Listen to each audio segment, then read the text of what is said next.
Welcome to the Natasha Effect. I am the husband, Louis Garcia, taking over with my friend Kay, just Kay. And today we're going to talk about what it is to be a man, what it takes to be a man. And so I will present you with that question, Kay. What question is that? What it is to be a man. Again. To me, what it is to be a man is just to make sure that I'm taking care of business, for the family. It's the way my dad raised me. That at a baseline, it's just that, making sure I'm providing whatever we need, however we need, whether that's me going and getting bread or whether that's me going and taking care of the kids or whatever. Like it's whatever is needed. Whatever is needed. And now, like I was saying, now that I'm following God, it's like making sure that I can hear His voice, making sure I'm doing that. If we're about to make a decision or something, we're making it in motion with what He has planned for us. I think the biggest thing that's hitting me about learning what it is to be a man is that the deeper, because I've been married before, and after I think a year or 2 years, I was like, man, this is hard. I didn't have a dad growing up, so I never really learned the foundation of what a man is. So the second time around, I know it sounds bad, but hey, at first you don't succeed. Try again. There's a second time around, I am pushing through and realizing all those stigmas about men, they're true. Like what? You are the last person to be good in the family. Oh, you mean like to be taken care of? You the last person people are checking on? Basically, and I say that because my brother and his friend, his dog died. 13 years with this dog. He has a family, and everybody's heartbroken. And he said, I couldn't shed a tear because I got to be strong. I got to be the rock. What? I'm going to do better on cussing on here this time. But, man, I don't know any other words to say other than the cuss word. That's so curse. sad. You can curse. Nah, it's just like I can't get down with that. I'm just going to judge you on. You can judge it. I don't care less about you. So why are you not cursing? Because God. Because God. G-O-D. Don't. Yeah, I'm sure you don't want me cussing as much as I do, especially not, to an audience. But I'm going to cuss, by the way. I'm confused. It's going to happen. I'm just trying. So I really, God, Jesus already died for my sins. I don't even got to. Me. I don't like throwing that in people's face, but but no, I just bro, I get that I have to be the strongest person there, but dude, when my dog died, I was in shambles. I had to organize that whole situation when he was getting put down. I had to do that on FaceTime from thousands of miles away. And I had to be strong, but best believe as he was getting put down, yeah, bro, I'm shedding tears. I didn't agree with the not shedding tears part, but the message was to be the rock. That's a fact. Because I notice it when I am worrying, when I am shaken, right? The whole family is not worried. I'm like, man, like why can't you be my rock in that sense? But that's not how it works. So I think going back to listening to God and taking the message. So it's like, I want to believe that it goes the other way. Like, oh, maybe the woman leads, and nothing is giving me that answer that's true. Like, there's nothing that's proven that. So, question, because I've felt that exact way, and it normally is after being in the relationship for a long time that you start to feel that way, and after a long period and a lot of examples you got shown that like your feelings are irrelevant, and you're gonna have to still stand on business and take care of stuff. But the My question to you is, do you feel like you could ever communicate enough to have that moment ever? Or like, in other words, are you able to, is anybody, not just you, is anybody in this world with any type of wife ever gonna have a chance to explain to their wife that like, hey, this week has just been like, I've been going through this for like a month now, or a couple months. It's been weighing on me. Right now, I just need you to be here for me. I need you to take care of my mental right now. Do you ever think there's a chance for a man to feel that ever, even in a small sense like that? No, I do think that. I think you build that foundation, that relationship. I don't mean to make it sound black and white, like I can't never shed a tear. I gotta go hard and be ham. Mm, I am saying I'm being very subjective when I say like I haven't seen that, but I haven't interviewed many marriages. Just the ones that I emulate mine off always says that. right. But to have I think it's being careful with the information you're giving. Like if I'm in charge of the finance and I'm telling you like, yo, we broke. Like, why didn't I tell you that 4 weeks ago? Yeah. Well, I'm telling you that last minute. Yeah. So it's that it's very situational, and I I think it's the lack of communication, like you said. It's like once you learn how to communicate, it's like, yo, this week I'm down, because that's what I'm learning right now. Like I'm learning to let her know, like, hey, I'm down right here, or I need this, or I need you to act like this. That's kind yeah of what it is. yeah. I tell my woman, look at that. See, people get offended by that shit. We say, I tell my woman, you addressing her like a Bruh. possession? I'm like, bro, y'all be acting like y'all want to be possessed, I and said that then shit in my last relationship. It was yeah, like, listen, I want somebody to be like, that's my man. yeah. That's my man. It's always He ain't going always nowhere. the single bitter You women know that what I'm say that. saying? I'm And not your that's my possession. woman. Yeah, possess me, bitch. I'm good on that. Jesus forgive him. Oh, I mean, That's one. God first though. No, you God cursed. first. That's one. We're gonna Oh, count I that. We're did, gonna bro. yeah. I don't You said even know. I don't big. even. You said I said bear bit. You know what I'm saying? I said BIH. that's different. That's Ebonics. Florida slang. That's Ebonics. That's like jit. You know what I'm saying? But yeah, I say I tell my woman, and I ain't that, yo, act like this, act like that. The Bible says, women submit to your man, right? So it's like, feel like I have authority to say, Can yo, we actually? I want people to hear that whole. scripture. Because a lot of people only ever hear that part and they're quick to shit on that part, right? That's two. Sorry. But they're quick to talk down on that part, but there's like a lot more. The whole chapter is important. The whole book is important.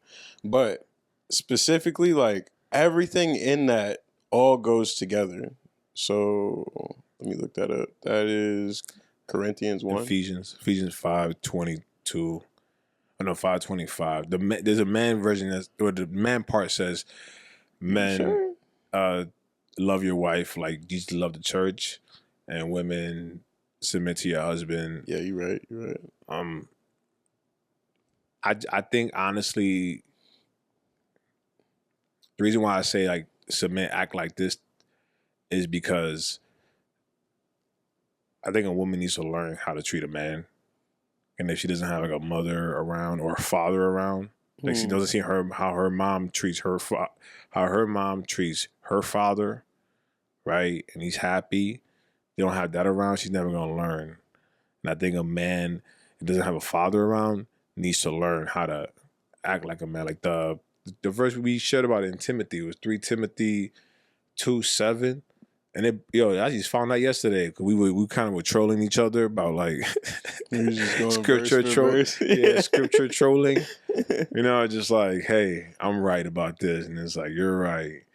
And it was Timothy 3:2-7. It was basically talking about how a man should act. Well, how a Christian man should act, like how a deacon should act.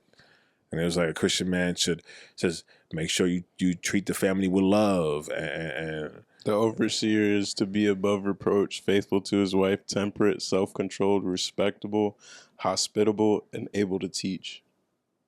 not given to drunkenness, not violent but gentle, not quarrelsome, not a lover of money.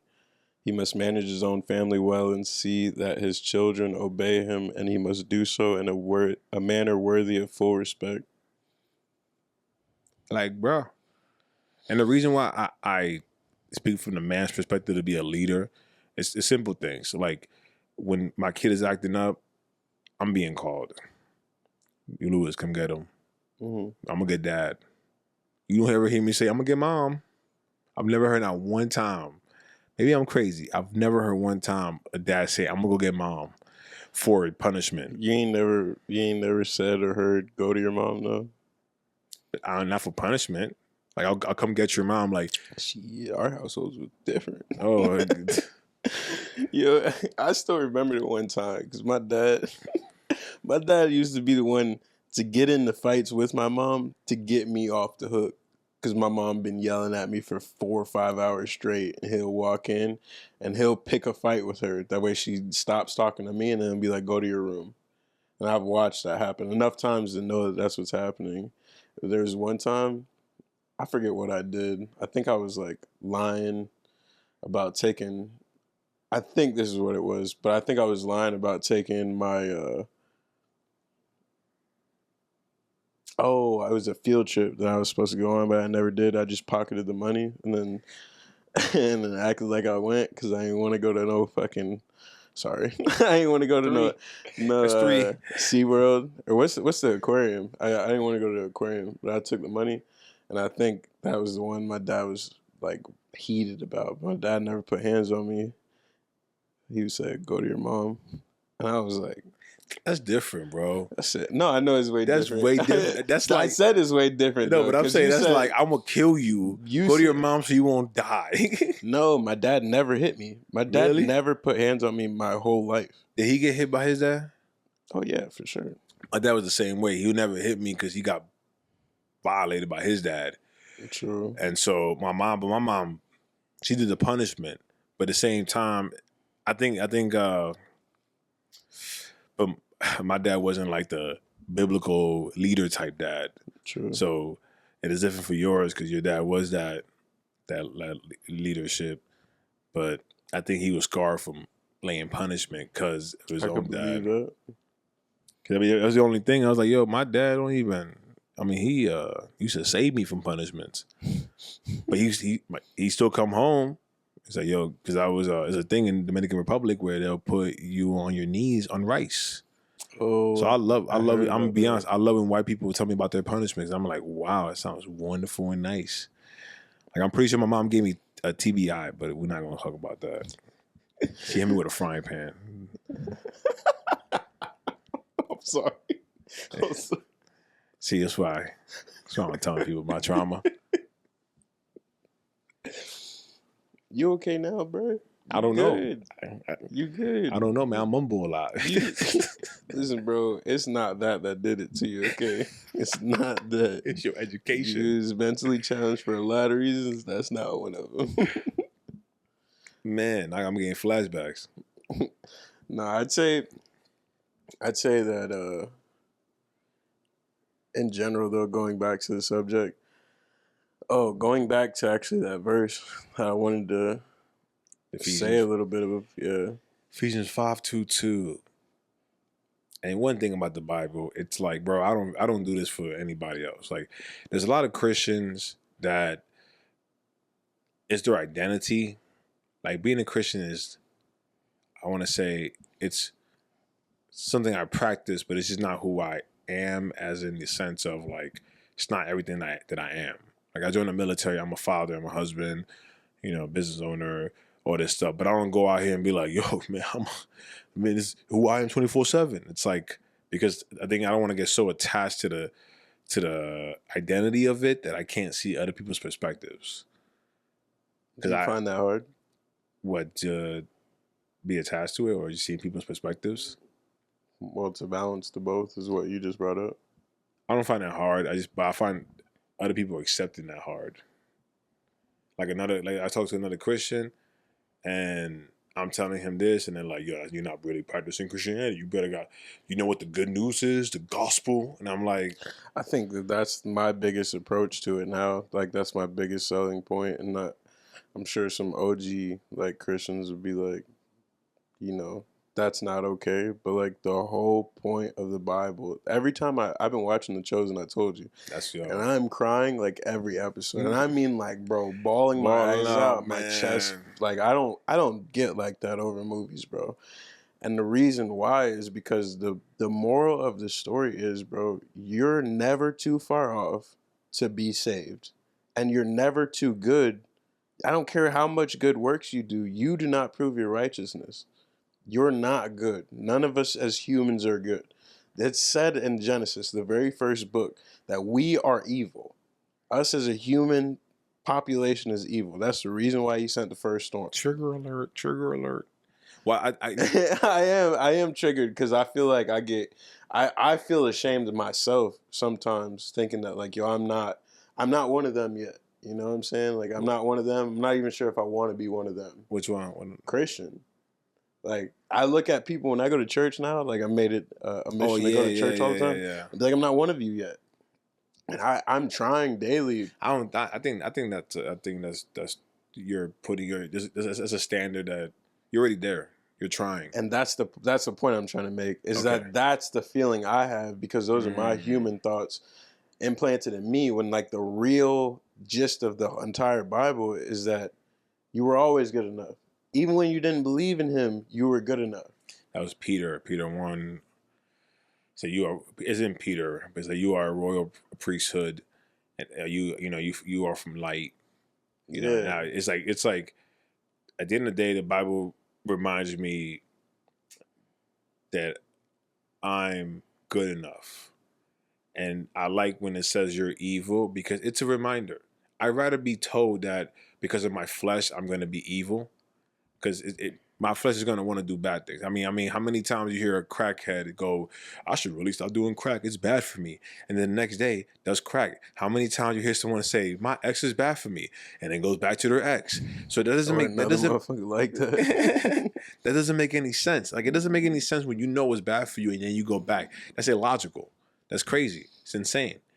So the only thing I can comprehend is it's your habit. It's your personality. It's what do you call it? It's imperfection.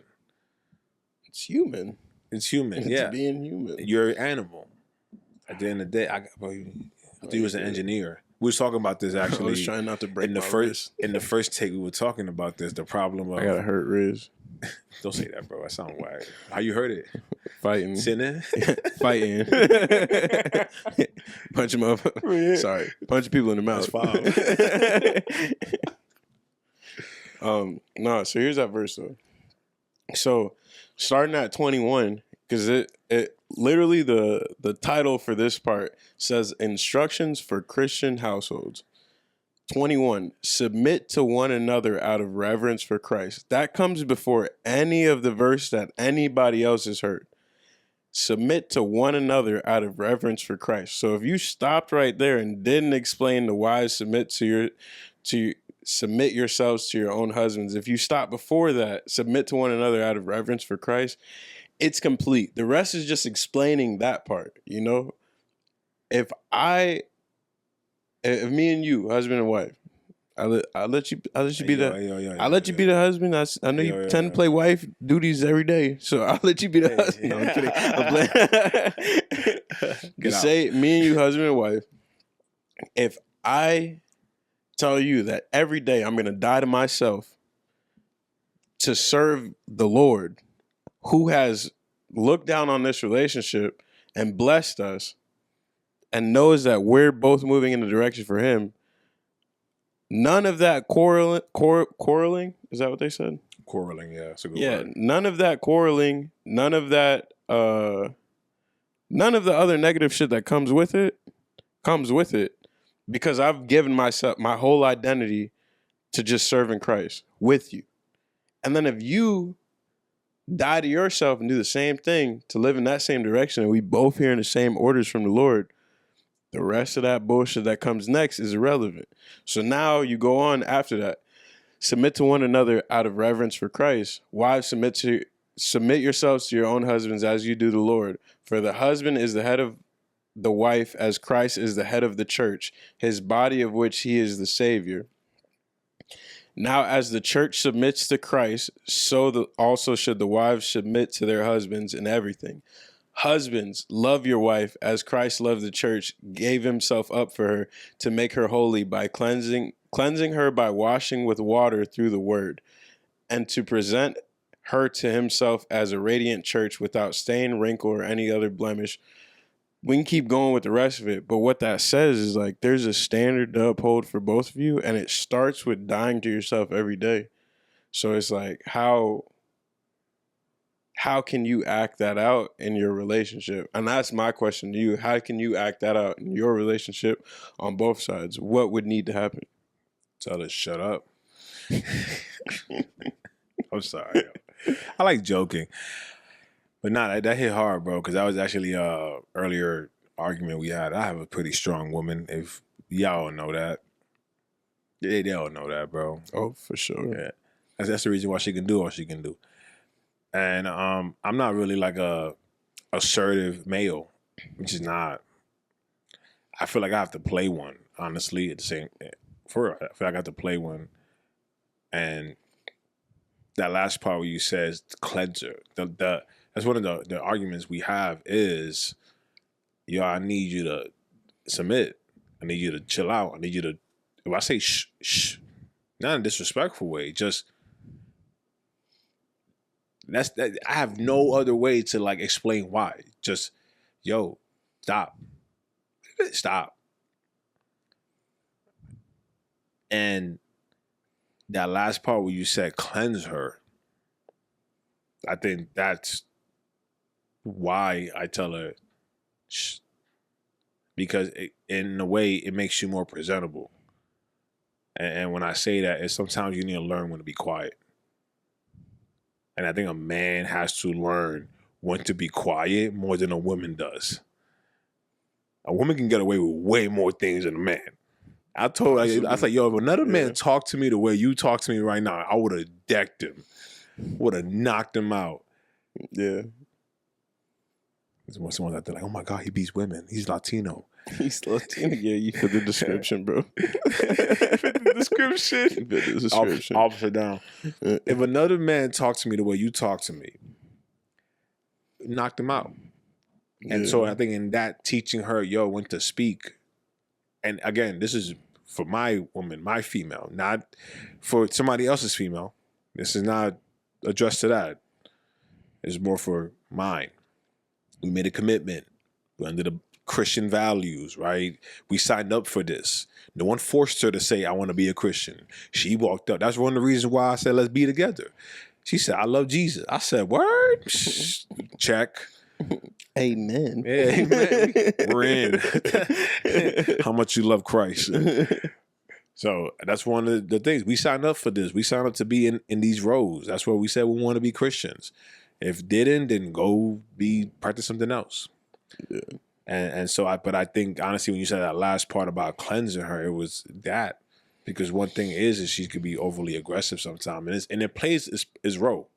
Because when you need to lead a woman's networking group, you need to do podcasts or present yourself as a speaker, you need to be more assertive, more aggressive, more masculine. Because if there's a lot of men in the room and they see a woman, they're going to do what they do. They're going to, oh, she's underqualified.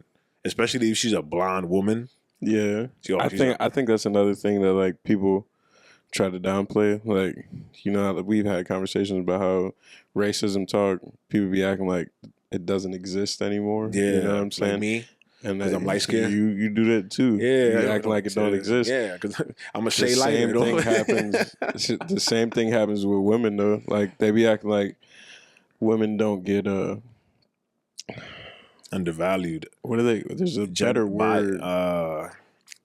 Patronized. Patronize is a good word. There's another word like patronize, but I can't think of it right now. But like they don't get patronized or looked down at the workplace. But like I've watched it several places I've been at, and especially doing the job that I do, being an industrial maintenance mechanic. and watching a female try to come in and do the job. Because, like, I'm a firm believer. Like, bro, when they grab me up off the line, they said, listen, I don't know what your experience is, but go ahead and lie to them when you do the interview. Say you took apart a car stereo. I said, I have no idea how to do that.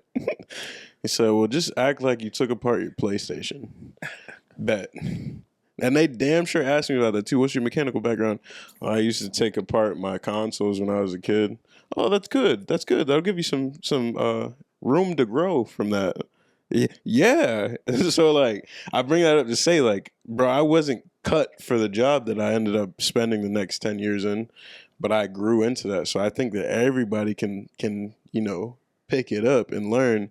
But then I've watched multiple women get into position and they don't get the same treatment that I get. And I'm a black dude, which is normally That's funny. like, bro, I promise you, multiple places I've been at, I've either been the first black guy they've ever had, or I've been the first black guy they've had in the last 8 years. And so it's like, knowing that I get better treatment than a woman trying to come in and do my job is crazy. Like, and I guess for me, like, it's hard for me to see it because I grew up with a single mom, bro. Dad didn't do it. Dad bounced out. How many single moms out there? Strong job, and they do it. I don't, how many single fathers you hear out here? Okay, so women's potential can be crazy. It is crazy. So that's why it's hard for me, like, to see how other men operate. But as more as I develop into this masculine role, it's kind of weird. 'Cause I always say, like, I feel like I'm playing a role. Like when I discipline my kids, I'm like, I'll discipline them and I'll turn it off, and I was like, but as more I grow into this role, I'm seeing it, right? I'm seeing it, where it's like, I'm getting to that sexist mindset. Like I feel the sexist mindset. What do you mean? Well, you just like, oh man, like I said earlier, women can get away with more things than men can, and that kind of, I can see why men turn bitter.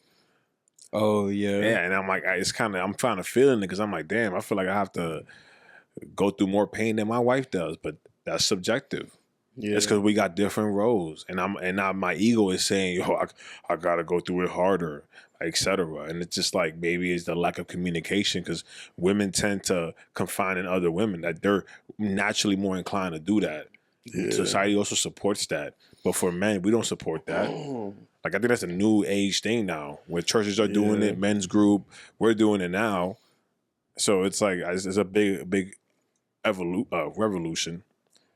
And what's it? Before we keep going, what's the difference between those two words? Evolution and revolution. Revolution, evolution. Don't you have to revolt for a revolution? Revolution, something new. Like Jesus, he revolutionized Christianity. Well, he revolutionized the Hebrew God. I don't know what's the correct verb for that, but I'll see. I was asking the question. You is your story. You tell it. It's a revolution because, like, 1980, bro. As a man, you can't cry. No, and now it's like, yo, I'm gonna cry. I'll fight you too, and I'll cry in tears. I cry with my homies. Yeah, at the gym with the gloves for on. real. Yeah, that's really happened. Yeah. That's really happened. Yeah, so it's different now because now we having that more scientific approach to men's mental health. I think it's just communication, and in the world, we've communicated that, like, we don't do that well. Like, I know it seemed like we doing all right. It's because we got to. Like, I think more people are knowing that now, and it's also like, that's the reason why I asked you that question to begin with. Like, do you think that there's a way that you can communicate that, or anybody could communicate it? Because I think in certain situations, it can't be communicated the way, like, the way that the relationship is for the two people. It's like, it's not something that's going to come across as okay, because it would change the dynamic too much. But that's where I get into thinking about what you said. For me, like, in my mind, yeah, I can communicate that with a woman, and I can explain it to her, and then she'll take care of me when I'm feeling low, and then, I'll step back into the man role anytime I need to. But just like, I think it's dependent, man, because, like, at the end of the day, no woman wants to date a bitch. Yeah, but am I a bitch just because I don't? Well, let me finish. I just don't feel like talking to you right now. It's not that. It's your actions. Yo, you bring the check in. If you are working, bring the check in. Are you providing for the family? Are you, and not just monetarily, but emotionally? Are you a support? So when you're doing all that stuff and you say, "Yo, I need this," she can't just be like, "Well, let me discredit everything he's done and throw that But away." some women will though. And are they single? Are those women single? We're I talking mean, about wives. they weren't when they was with me, but you're right. They're not married to me now, so you're right. If a woman comes out to me and says that, I'm like, "Yo, listen, you single for a reason because you think that way."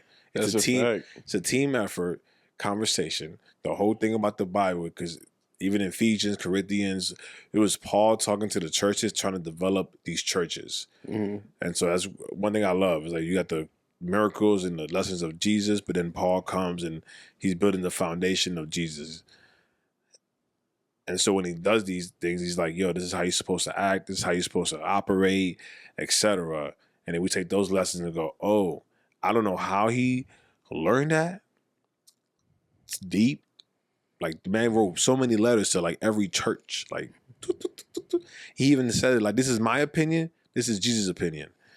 Like he's able to separate that. But I think, speaking of that, That's going kind back of to raw. it's for real. It goes hard. But going back, I think is men don't have self-awareness, bro. Like I developed my self-awareness from trauma. I'm sorry, it is what it is, but that's why I got my self-awareness. I kept asking, "What's wrong? Why am I this? Why am I that?" Just every day, continuously having that self-conversation with me. And I think pretty sure you had the same thing. And women naturally have that. And I think women naturally have that because they get judged more. I mean, they get judged in their looks. A woman has to have her nails done. Got to shave her legs, armpit. Got to. I mean, I seen True. Big Brother. This woman had a bush on her arm, and I judged it, right? But if a man had that, it's normal. Right. Yeah, double standard. So a woman has to care more about her appearance. She has to continuously reflect. How do I look? I have more care. Bro, I can walk out just in sweats, and no one would judge me.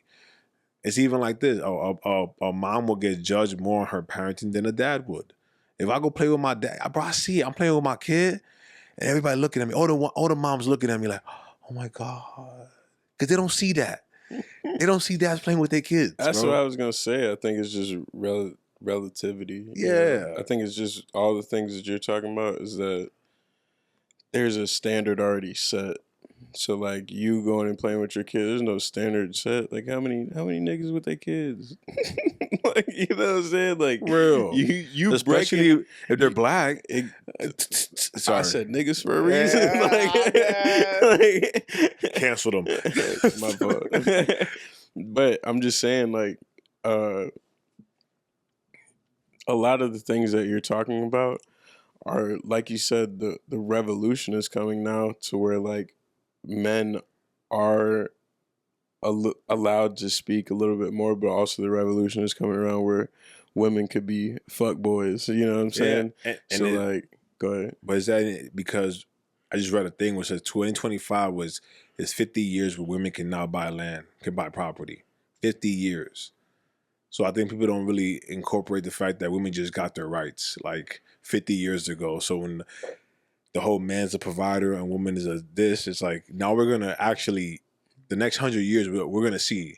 Bro, there's that, and people don't understand like that book, The Art of Seduction. I know I brought it up to you too many times, bro. Is it a Christian book? No. I mean, it could be. But nah, like they explain that in the book. Like women at a time way back then, the only power that they had was the art of seduction. Like they had to seduce their way into the situations, whether they look good or not.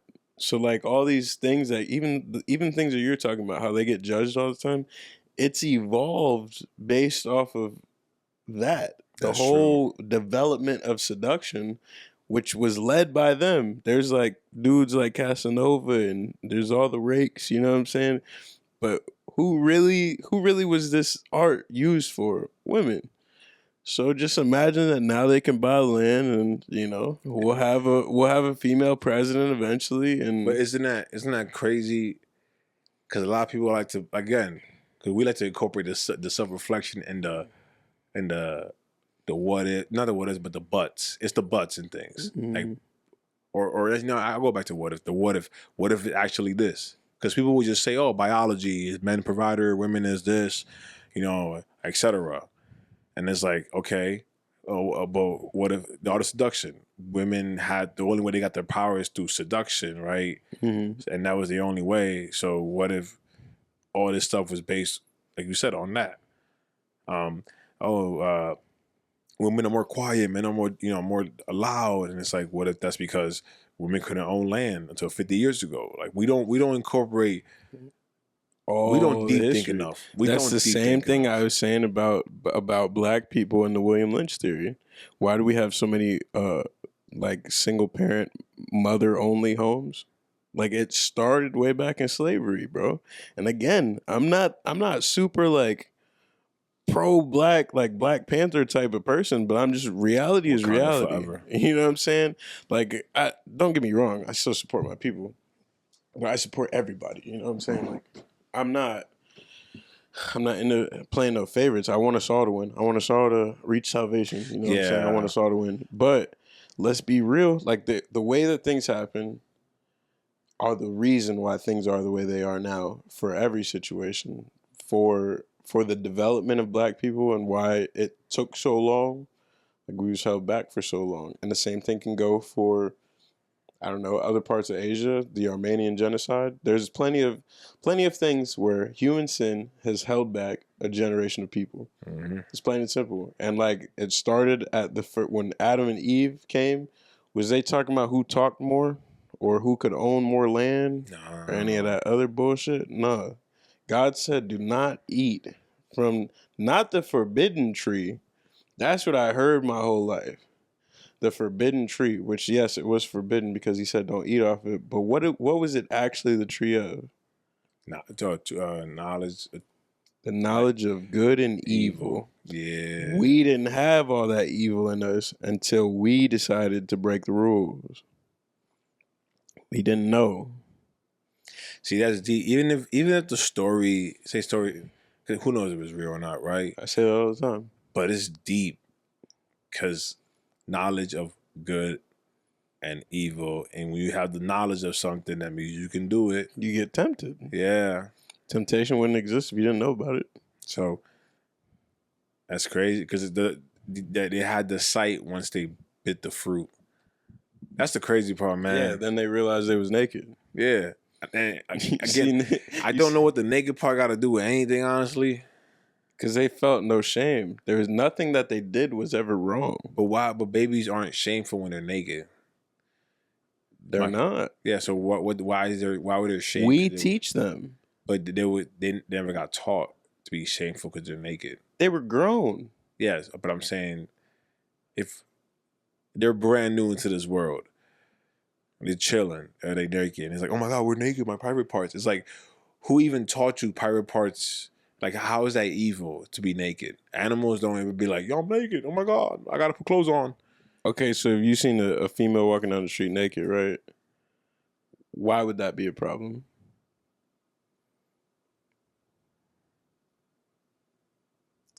Well, how would that trigger you in any way that it would be a problem? It wouldn't make me shameful. It'll probably, if she's attractive, first of all, an attractive female. But why? Okay. Why? Like at the root of all of that, why would any of that matter? I'm a biological male. And what does that do to you? It turns me on if she's attractive. And I would say that God would think those lustful thoughts would be shameful since that's not your wife. But that was his wife though, and that was husband. She was like, I'm naked. That's crazy. But it never got that deep. It was just said, and they realized they were naked. You're making it deep. Well, no, I'm saying if you want to put logic to it, the logic is that that's going to make you feel some type of way every single time because you're male. But I'm saying, I guess my thing was, I got to do some deep diving and trying to feel that and understand that. I guess you've been doing that deep diving to understand. Nah, I'm actually wanting to deep dive into it more because now that I'm thinking about it, like I get what you're saying. I do 100% get what you're saying. Because my thing at the top, at the surface level, is just having the knowledge of something. Like you had the knowledge of making money, knowing how to make money, and you broke. You're not gonna use it. You're gonna use it. You're gonna start. You have the knowledge now. So the knowledge of good and evil. You're gonna start doing evil shit. I mean, look at the rest of Genesis. I mean, Yeah, no, Noah came. That's exactly what I'm saying. Is that life was already taken care of. They didn't need to know any of that. The next thing was Cain and Abel. So the question was, they wanted to be like God, and we still want to be like God. God made us to be like God. And so, this is getting deep. The snake, the snake knew. The devil knew. The snake, right? Knew he wanted to be like God, and that was the way he used the path he used to tempt Eve. He said, "Yo, I know what they want." Well, you know what's funny is that, and that was actually my bad. That was the only sin during that time. Think about it. Because God only had one commandment. I told you that only had one commandment. Sin got passed down through us from generation to generation, from person to person, starting at that. And it built into murder, and then murder built into adultery, and then adultery built into genocide, and then genocide built into racism. That's crazy. And all of these things are a stampede. So like that goes back to tying everything back together.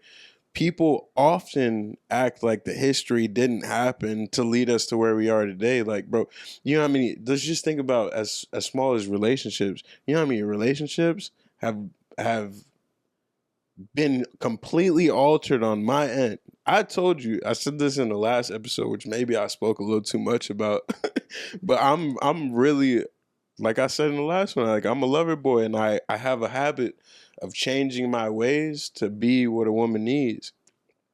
And you know how many times that's led me in a fucked up spot because of what she went through? So, you kind of close, buddy. You a little close. That was a little too real. Give me, yo.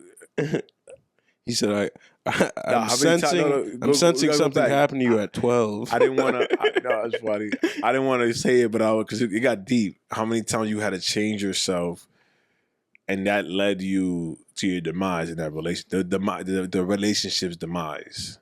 Yeah. It ended up either. I ain't gonna say it was always the relationship's demise, but it wasn't. It didn't promote a actually, yeah, it was, because like eventually I had to snap myself out of it and be like, yo, this obviously isn't working. New approach. You know, I'm not gonna keep banging my head against the wall. So I'll try different things, but I'll try your way first. Being your man, I'll try it your way, and if you can make that work, cool. But if you can't, you think you ever give it your all too early? Every time. Every time. That's kind of my thing. Because when Natasha, I was like, when she says yes, I was like, all right, bet, baby. She was like, yo, I'm ready to date you. I said, baby. No, baby. like actually put a baby in her, not like call her baby. Like go like 100 and real quick. That's my thing, patience. I don't think I was ever at the baby point except my last relationship. But I think even alternating yourself, like it should be this is how I am. And this is how you are. And it should be gradually building together. I mean, back in the days, it wasn't like you spend every waking moment with them. Yeah, but back in the days, you was never more than a mile away from them. Like, bro, we have jobs. We go further away from our partner than they had to do back in the day. That's true, but I even say even in the church setting, based on the church setting too, they don't promote, hey, spend every waking time with them. It's like, hey, are you keeping separate? There's a reason. It's a reason why. Because niggas lived on farms. Niggas was never that far away. We're talking about 2025. Should you sleep? Should you have sex right before marriage? Do you want my human answer or my I want your the right answer. The right answer is always biblical. No. Okay. So based on that, you shouldn't spend every waking moment with them because that's going to lead you to more temptation. Sex, yeah. It's going to lead you the knowledge. Or it could lead you to want to get married soon, though. I was just saying, bro. I don't know. It's just different for me. Because, like, bro, I've never... I don't know. I just look back at all my biggest high toxicity moments, right? Straight pettiness. And I've evolved. And I wish I would have never done those things, right? But it was straight pettiness. Like, I I was never in a relationship with bad intentions. I've never been with somebody, like actual long term been with somebody, and not really done everything I could to take care of them. And what do we do in the Bible? Take care of them. That's for your literally wife. it. That's for your wife, not for Nah, and girlfriend stage. people say that shit all the time, but it's like the girlfriend stage. What is that now? Like if we are gonna take it to back then, let's remember that back then. No, we're taking old the present, niggas 2025. Yeah, but that's not fair because it was written back then. You're right. I'm about to even like 1980. No, I'm taking back where it was written. Like bad. Old ass men were getting married to young ass girls, not with permission, not being like, "Hey, so I've been talking to you for the last. I've been writing about you in my stone tablet with the nail for a few months now. I love you, and I went back and looked at it, and it checked out. It checks out. You know what I'm saying? Like they weren't doing that, so they were literally like, "Hey, my daughter over here has never had sex with a male before, and we could use this swing vote and a little bit of money. So we need a chicken and a cow." Yeah, and that I seen you had a fat lamb. Make sure you bring the fat one. You know what I'm saying? It's not like that anymore. How young is she? Is she enough? Enough. Never. For real. They don't even say age back in those times, and it's said in the Bible too. Like I'm not just pulling this stuff out of nowhere. Let me add the because there's always like a negative thought to that, and it's like, bro, the body if a woman's body when she has a period technically means now she can get pregnant. And now we know as human beings now these days it's like, okay, the mind isn't ready to the mind isn't caught up with the body. Educated 25, but these are people without science back then, bro. It was like, oh, period, she can get pregnant. See, and that's exactly my point. It's like, and I think even just to fix that clear, people always makes people. One thing I'm sorry to interrupt, man. But one thing I hate, bro, is like they take this shit happened 2,000-3,000 years ago, and they want to judge it on present laws, on present terms. They say you can't present tense, and you can't do that. And that's exactly what I'm saying in this situation. Don't tell me to go out here and seek, how do you seek a woman? Because niggas wasn't seeking women back then. They was trading women. You know what I'm saying? They had Robin Hood stocks going on for Martha. Big booty Latina. Yeah. Rebecca. They talking about your stock went down today, shawty. Throw these slippers on, that way he see you today, you know? I think they didn't sleep with him until they got married, though. That's still, like, bro, if I pull up to a Lamborghini dealership, right? And I sign the papers, and they're like, "Hey, we gonna take it back. We gonna buff this scratch out real quick, and then we gonna come back to you in about a week or so." I'm not gonna drive a Lamborghini for a week, but I'm gonna be driving that bitch. You know what I'm saying? Of course, I can wait a week. Oh, well, I gotta wait for my Bugatti at a solid 8 months. But I already paid for it. I'm already reaping the other benefits. What is that? It's all right, bro. What's the metaphor? Your metaphor is my point is before you. If I know that I'm going to get it because it's a trade, this goes back to what you were saying about the works. Like, what is the point of the works if you don't actually believe in the man? The works just become remedial, you know? Like, they become something that you have to get done. You don't actually have love for God in you. That's the whole point of Jesus, right? That's what we talked about before. So back then, that's how marriage worked. Is like, she's not that cute, so I need you to give me an extra cow that comes with her. You know what I'm saying?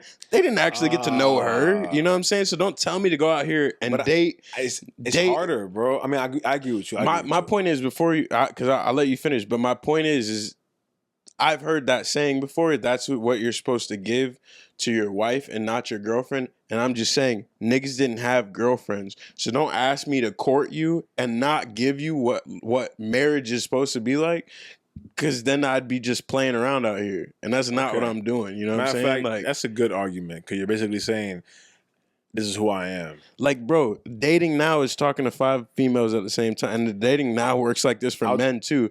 And you think that's biblical? Is because I'm not going to give you the husband energy. I'm gonna be halfway giving mild energy to 5 women. It's not that. Because I can see your point. I can see your point because you're basically saying, don't tell me to not be me. Because Practice how you play. Yeah, well, that's simply what I'm saying. I think it's practice how you play. I think it's just who you are. Like I can't. Don't tell me not to be me. Like it's real hard for me not to be me.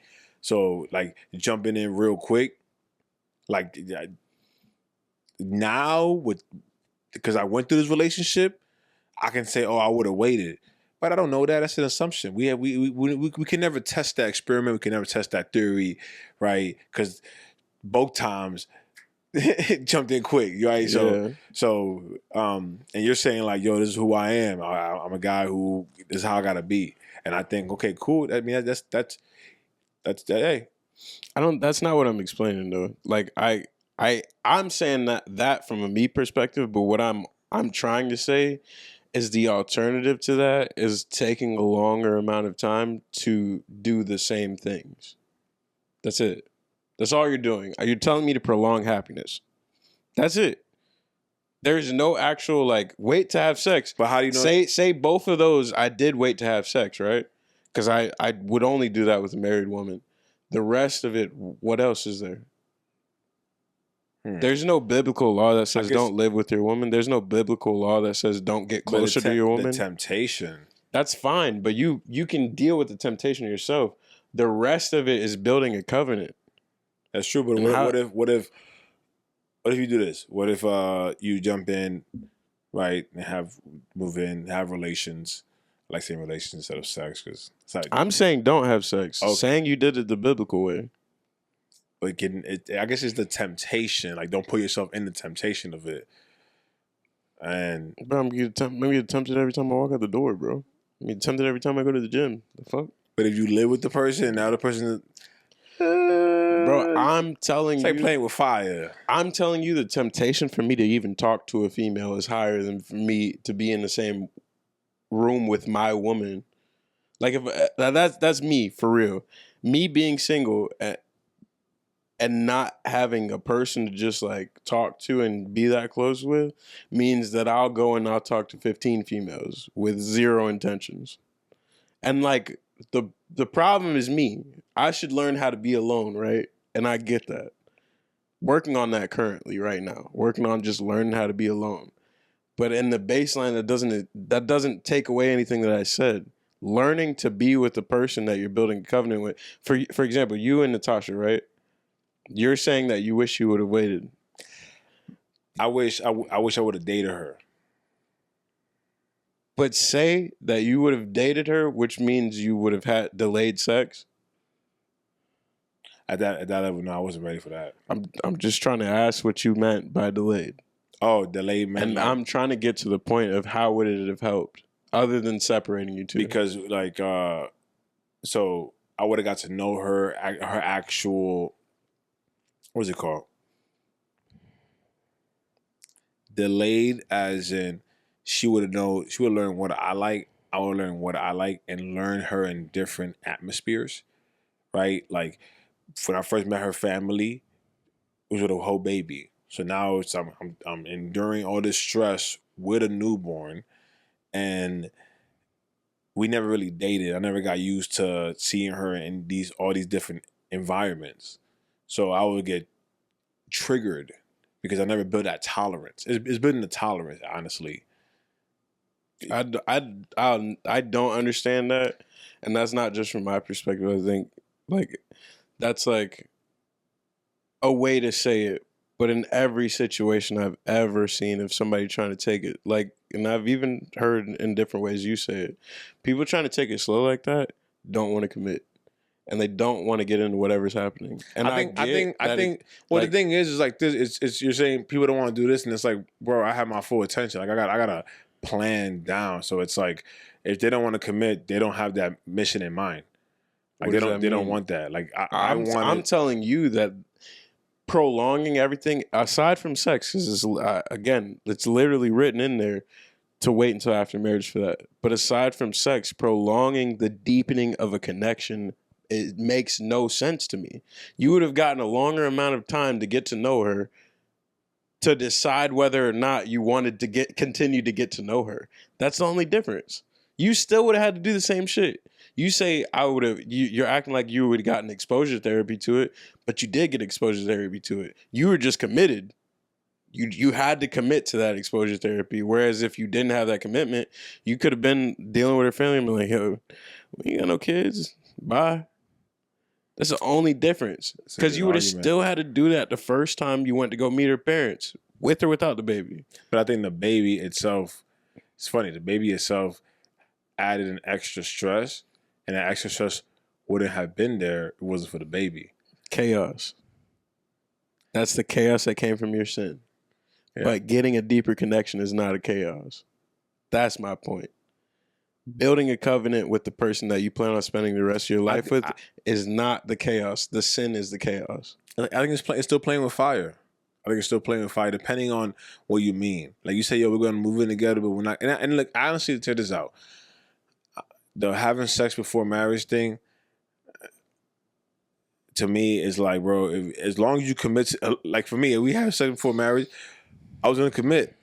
Yo, that was me, bro. Yeah. Like, all right, I was gonna commit. You say that we're gonna do that. All right, let's lock in, bro. I was mentally just checked out of sex. But I made sure. I guess for me, I made sure like I committed. Like we got married. So any person, a Christian might be like, yo, you did it the wrong way. My point: if I say that I'm gonna buy the fucking Lamborghini, and they said, all right, well, you gotta make sure that you sign it. I'm gonna be in that bitch signing the title ASAP. I agree, but it's on the premise that it goes through. Exactly. And that's what I'm saying is the difference between now and then. Then that check was going to clear. Now it's like, okay, well, if I don't have a baby and I don't have a ring, we're just trying shit out. And I could leave. The Lamborghini could take off in another, I just been test driving it for right now. So Lamborghini could take off in another. I think it's dependent on the person's addictions or personality type. Because I feel like for me, my personality type, and it hasn't happened to me before, where it's like I thought I loved this chick, then I got what I wanted, and I was like, oh, I don't like this anymore. I don't want this anymore because I got what I wanted. Yeah, I mean, I sound like every stereotype of man. I'm gonna commit, baby. That is a difference in personality. Oh God. Oh, you still here? Yeah, I've never really had that feeling ever, but I get that, and that's where I say, both sides of it. Like, that's my defense for why I want to have sex before marriage is because, what if that first time happens and it's like, all right, this shit ain't it. What I'm saying? I see that part right there. That's my human side. Yeah, but that's not right. No, but to me, I want to say that doesn't exist. It's because you can always create new connections, new ways, but you have to want it. And the thing is, the more relationships you have with somebody, the more of a habit you're talking about sex, right? To my anything. Because I'm saying that's what I'm talking about as far as prolonging dating. Like you can prolong dating as long as you want, but that right there is what it takes. It takes you wanting this. Do you want it or not? And the other person, yeah. Does it matter? And no, yeah, that's what I'm saying. Like both people, do you want it or not? Because if you really want it, me being like, okay, well, I'm gonna text you, but you can't come over. Okay, so now we're just gonna text. Is there a Bible verse that says can't have sex before marriage? Like wait. You know what I'm trying to say? Like, if that's your person, say I find a person and we do it and then we get married, is that a sin that we did it before marriage? I know it's a good question you should ask Chat. I'm asking ChatGPT while K talks to you about his childhood. So, when I was 3, I tripped on a crack. I did not break my mama's back. No, I'm kidding. Hey, Chat, need you to tell me there's a Bible verse that says can't have sex before marriage, even if you intend to marry that person you had sex with. Say you had sex with that person and you marry that person. Is it still a sin? Let's go, Chat. Why you ask her so she give you a specific answer? You have to, bro. You have to. Oh, look, that's a really thoughtful question. And it's one people have wrestled with for centuries. Here's a straight Biblical answer: yes, sex before marriage is considered a sin, even if you later marry that person. The later marriage I wanna doesn't hear the erase the sin text. itself, though it does mean you're in a right and honorable relationship Chad, before don't even God. care about what your opinion is. I want to hear what the text says. What is the scripture? Ask her, what is your scriptural Hold on, evidence? I gotta read the scripture before I read out loud. Let's see how we cutting into the chase. Marriage should be honored by all, and the marriage bed kept pure, for God would judge the adulterer. And that's wrong. And not that one. Corinthians 6:18-20. Flee from sexual immorality. All other sins a person commits are outside the body, but whoever sins sexually sins against their own body. Dude, that's not even there's no. I did nothing convincing. It is God's will that you should be sanctified, that you should avoid sexual immorality, that each of you should learn to control your own body in a way that's holy and honorable. It sounded like I've been having the good kind of sex the whole life. You know what I'm saying? I'm saved. We got to do this for sexual immorality. Like, what is sexual immorality? Definition.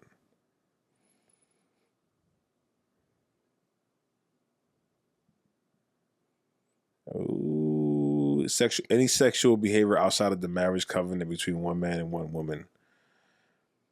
It includes fornication, adultery, homosexual acts, prostitution, incest, pornography. Any sexual activity. Okay. And then, I gotta do a deep dive, bro, because now it's saying any sexual activity that goes against God's design for sex. And it says sexual morality is because how do you get married? Does the Bible have a definition of how you get married with somebody? Does it say have a celebration and now you're married? I mean, isn't it like taking to God? Let's find out. There's the first. How does one get married in the biblical sense? Like, how did they get married in the Bible terms? Was it automatically a celebration, or was it, hey guys, my woman now, we're together? What is the actual tradition? Yeah. Let's see. Agreement between. It's a handshake. You're right. Agreement between families. The man will formally ask for the woman's hand, and now see. Go ahead and throw the dowry in there. One thing, a public acknowledgement. The union was recognized by the community. It wasn't secretive. Covenant and consumption, the actual act of sex. So technically, we ain't touched it in sin before we had sex because everybody knew about us. Because that's what I mean. Marriage became a government thing now. Now you got a paper. Now you got a priest. But it's like that wasn't done back in the days. So now we created a sense of this is what it is. And it's like, oh, this is my woman. Oh, but you're not married. And it's like that's a government thing. Yeah. And it's like, oh, so I need to be in front of a church and do all this stuff. And that's deep. Yeah, no. The origin of things. And I mean, actually, that to me makes a lot of sense because, I mean, I think the covenant between you, that person, and God, it's very new for me because I didn't have God a part of that covenant. But, like, that part has always mattered to me way more than... What you mean, bro, when she says, oh, God, oh, God, oh, God, oh, God, that's crazy. That's funny. I'm not going to be disrespectful to him in that sense. That's funny. Not on camera. That's crazy. That's funny. You cursed like 8 times. Yeah, but God gonna forgive me for that. He ain't gonna forgive me for that. God, you see my life. God is a comedian. But damn, what was he talking about? Agreement. Oh yeah. You got 2 chickens. You want the ugly one? That's actually the story of Jacob. Jacob had his 2 wives. Mm-hmm. He didn't want the ugly one. That's what I was talking about. He had to go work extra 7 years. He didn't want the ugly one. That man waited. He said, listen, you're going to take my... Which he slipped in, by the way. By the way. Like, by the way. And we never say nothing. We never even say anything about that. Let me just get this straight. What was dude's name? Jacob? Jacob, yeah. So Jacob thought he was going to get the better looking sister. I forgot the other sister's name because she ain't even that bad, see? Went to sleep. I forget what her name 7 is years. too. I forget. No. But he went to sleep or went into his room and they slipped in the ugly sister and had him have sex with her. By the way, why are all these men in the Bible blind? You know what I'm saying? Because like, No, that's not that. That's a different one. Nah, That's a darker one. I'm just saying, yeah, all of them pretty dark. But I'm just saying, like, why? How are these men just not knowing who they sleeping with? That's where all that shit started. You know what I'm saying? Me, bro. That excuse started back in the biblical days. I'm just saying, bro. What's his name? Enoch, not Enoch. The one that got the.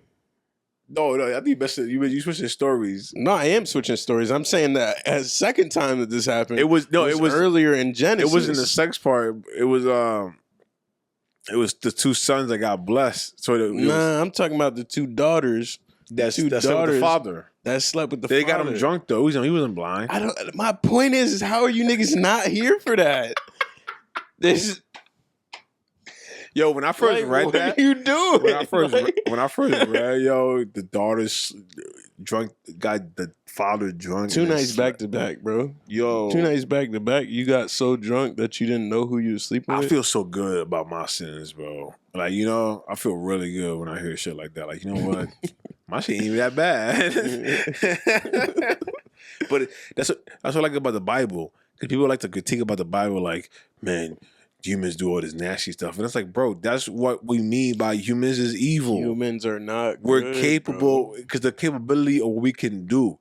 Like, the capability, that's what the problem, the issue is. The knowledge of good and evil means the capability of good and evil. Because we are capable of doing something. That's what I think, is the capability of doing something defines you that action. So if you're capable of doing evil, does that make you evil?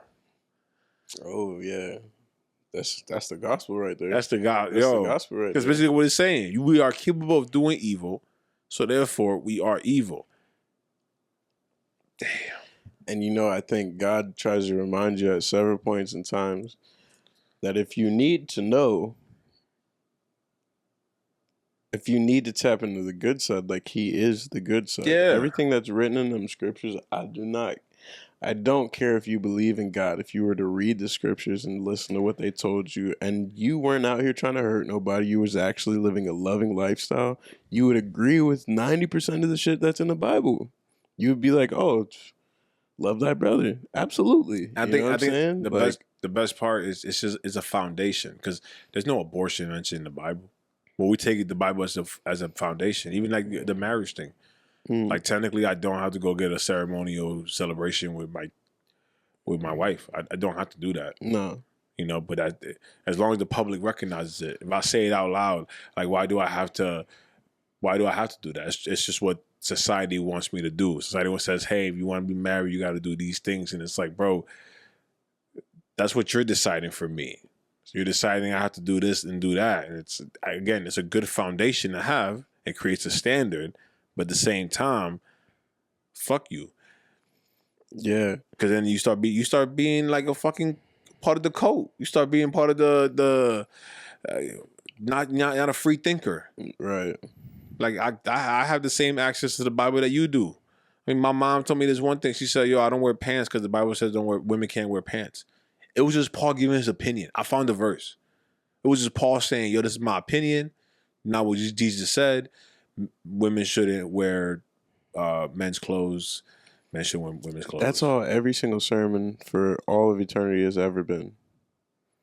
It's just somebody interpreting what God told them and telling you. That's why I tell people all the time, like, I was explaining to somebody who doesn't believe, they're Wiccan, actually. Which I don't really know anything about, but I'd love to learn about. The Wiccan?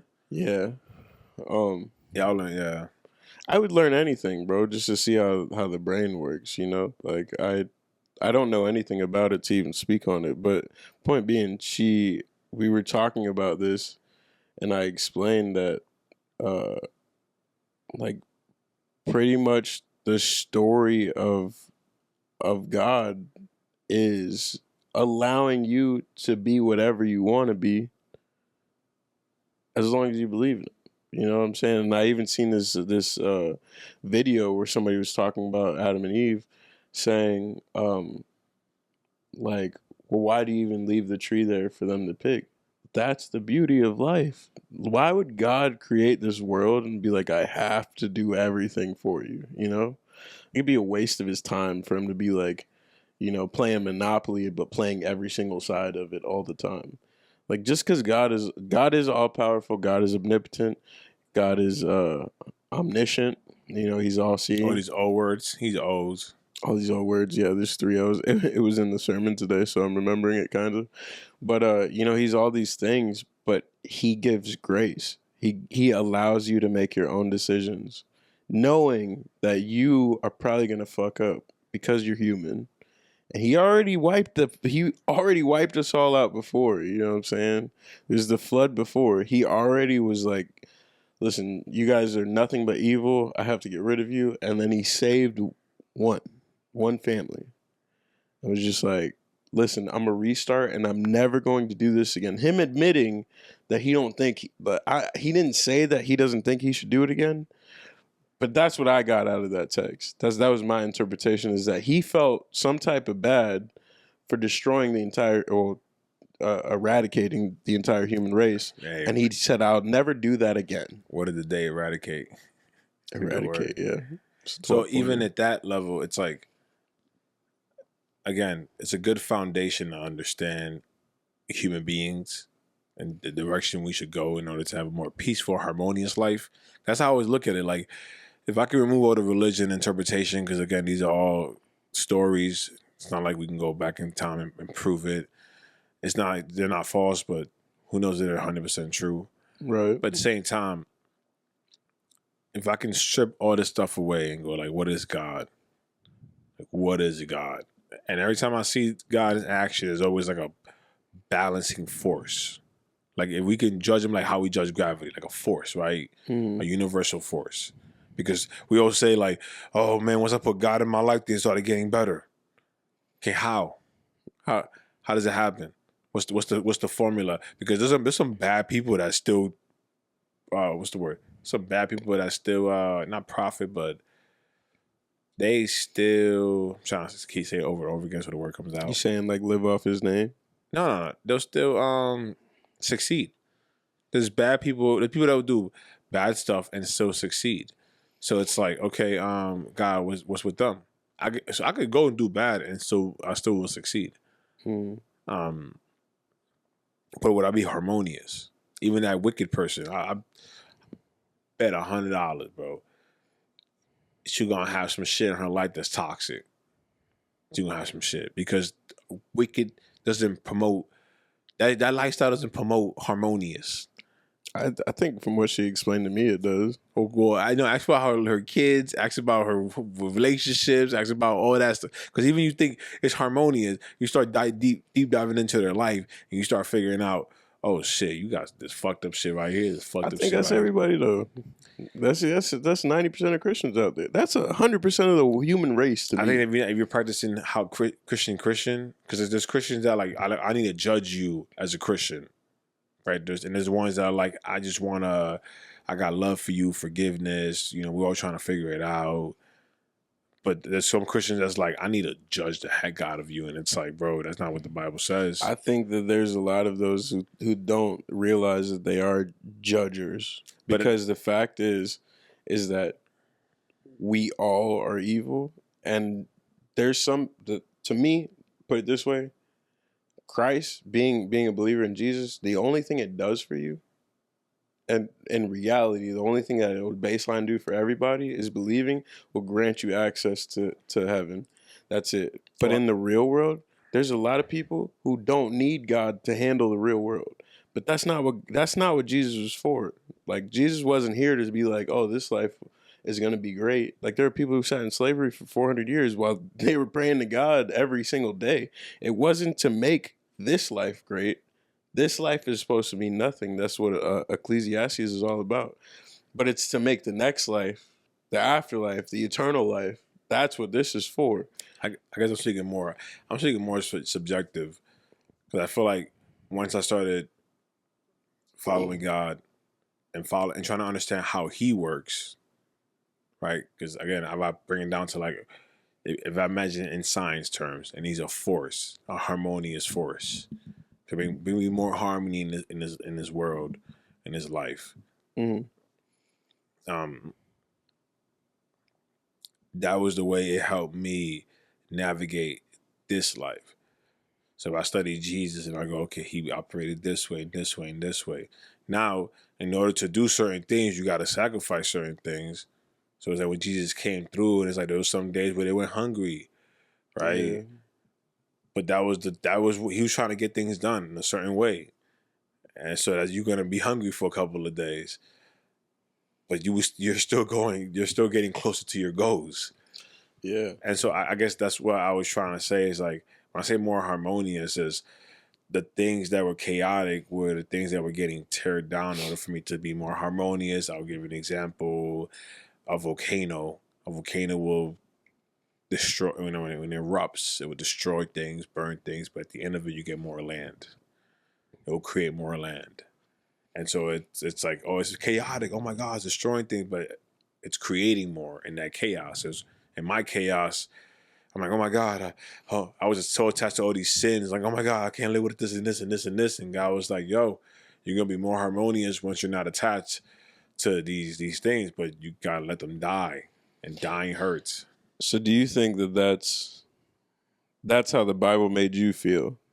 Is that it made your life a lot more harmonious because you learned wisdom Check off this out. of that? I'll give you an example off of that. When Moses took out the slaves from Egypt, they didn't go to the promised land. The next generation went to the promised land. My theory was this: they had the slave mindset. They were like, "Oh, just take us back. We don't like this." Yeah. But then they already, that's it. They were programmed to be slaves, and they weren't able to break that apart. Moses didn't have that. And so 40 years, that's a whole new generation instead of the next generation to go to the promised land because they couldn't handle it. They couldn't break out that slave mentality. And that's what I mean. It's like, I got to break out I'm not going to get to the next level. Say my harmonious is being able to manage $10 million. I'm not going to get to $10 million if I can't manage it. And I say is, even evil people can get $10 million if they learn how to manage it, right? And harmonious doesn't always mean good. Mm-hmm. Like I could play a minor scale and sound depressing as fuck, but it'll still be harmonious. Exactly. And that's kind of how I mean. It's like harmonious and good. Let's go harmonious and good by doing the God way. Because I can rob people and all this stuff in ways I'll never get caught, and I can, I mean, how many, from the streets, how many guys here making money, scheming, but they're not doing things that are too incriminating. Yeah. They're applying the right amount of criminal activities to get their. They just learn how to cover their stuff up. Yeah, versus when you do, what's it called? There's ways to commit crime. And ways to commit crime that won't put a target on your back. That's harmonious, but there's ways to be good without burning yourself out. Because there's some people that want to be super selfless and they're burnt out from it. But there's a way to live where you can apply the right amount of goodness, right amount of selfless, where you stay harmonious. Because even if you be 24/7 good, how many times you get burnt out? Even you said in your relationship, I give too much, and now I'm burnt out. You're not harmonious with your loving, with your love. You're, and that's why I say look at God. It's like even God is like, yo, I'm gonna let you burn. I'm gonna let you go through your trials. I'm gonna let you go through that, so you can be harmonious. So, I mean, in response to all that, like, I get it from that perspective because Jesus came to me in that way. And he showed me those things, or my own things, because what weighs on you doesn't weigh on me and vice versa. You have your own life to deal with. But all I was saying is that, like, those human things, all the human things outside of, like, the story of salvation, all those human things can get covered in a whole nother religion. The same exact way, bro. Like, you can go to Buddhism and they'll teach you same things that if you followed that religion, you would be a different, like a slightly different version of the same self, That's a fact. Not holding on to like idolation, not having a whole lot of objects. I forget how they word it, for them. It, But it's like more just like don't attach yourself to abstain, things. abstaining attach from everything. yourself. That's Like, that's a word that gets used a lot. And Christians don't like that. And so that's my point, though, is like you don't like it, but in the physical sense of things, same thing, bro. It's the same exact thing. And so I'm assuming, I don't know too much about Wiccan, but like this is like, so something I heard from somebody I used to talk to, that she was talking about all her self-help books, right? She said that a friend had told her, like, once you read this one, and that one, like, you can stop reading them because they're all the same thing after that. And I've heard people who've read multiple Bibles, allegedly, and they say, like, they all got the same type of stories.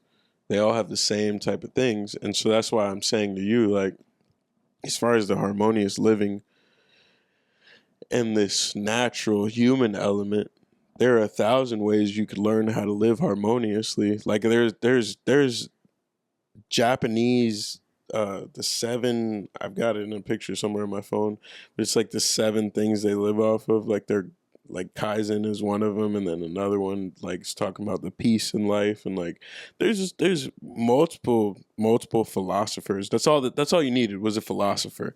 You didn't need a prophet or anything like that. You needed a philosopher to break down human psychology and the way the life works, and people have done that over and over again, both inside of religion and outside of religion. People have already broken down how to live a normal life.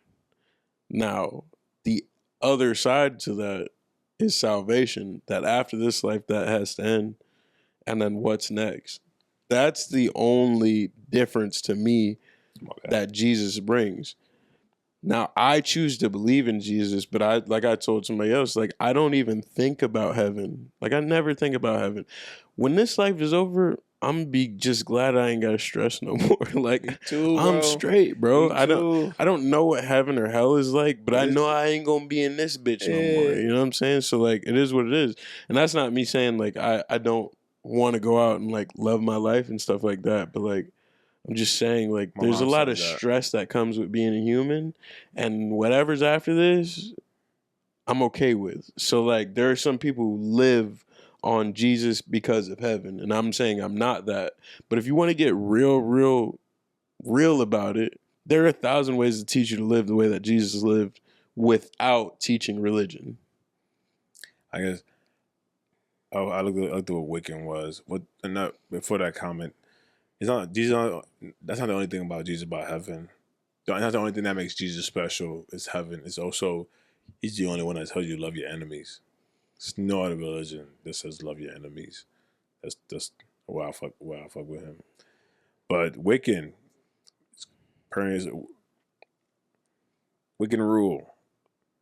The core moral rule: harm none, do what ye will. Meaning, you free to do what you wish as long as it doesn't harm anyone. And that's my number one belief. That's crazy. Whatever energy you put into the world, good or bad, returns to you 3 times over. And Wiccan believe in using ritual spells and natural energies to create change, not as sorcery, but a spiritual alignment. Now, again, nothing's wrong with it, right? There's the theory of it and then the practicality of it. What I like about Christianity, it has those rules placed.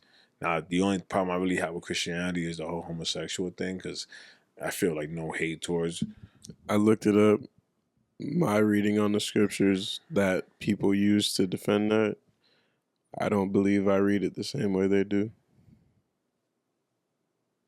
I might get canceled for that, but I don't feel it. Yeah, again, like I just like I did. You want to see what? Go ahead. I asked Chad about this too.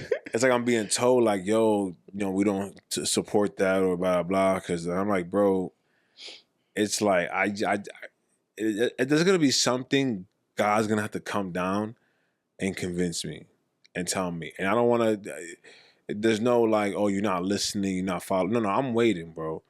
Like, I'm always waiting for, like, God, what is it? And I can't find nothing in my heart. I can't find nothing in my heart to say, yo, gays shouldn't exist. They even said gay men have less divorce rates than straight men. And for the funny part is, that makes sense. Gay women have the highest divorce rates. That's kind of surprising to me, but... Really? Women are the main reason for divorces, or the highest I reason. know you told me before. Yeah, You it's told me crazy, many bro. times before. But I think honestly, because we always ignore that two things. A, women just got their rights, so it's like I don't want to be with you. Before they didn't have that ability because they couldn't Yeah, get they their weren't own bank allowed to. account. Two, I mean, if you're I don't get it because sorry, I think I get it because I've been in these streets, but I think it's one of those like these streets. I think it's one of those like, yo, your man ain't shit. Like you, as a woman, like, oh, my man ain't shit. He don't do it for me. He don't. Bro, while we're still on that, before I get into this, I said I understand it. I mean, I no. don't condone This it. is completely separate. This is going back into the older conversation. You talk about. I see that shit happen all the time, right? You see these couples that took a normal amount of time to get together, right? Normal in these days, like a couple months, blah blah blah.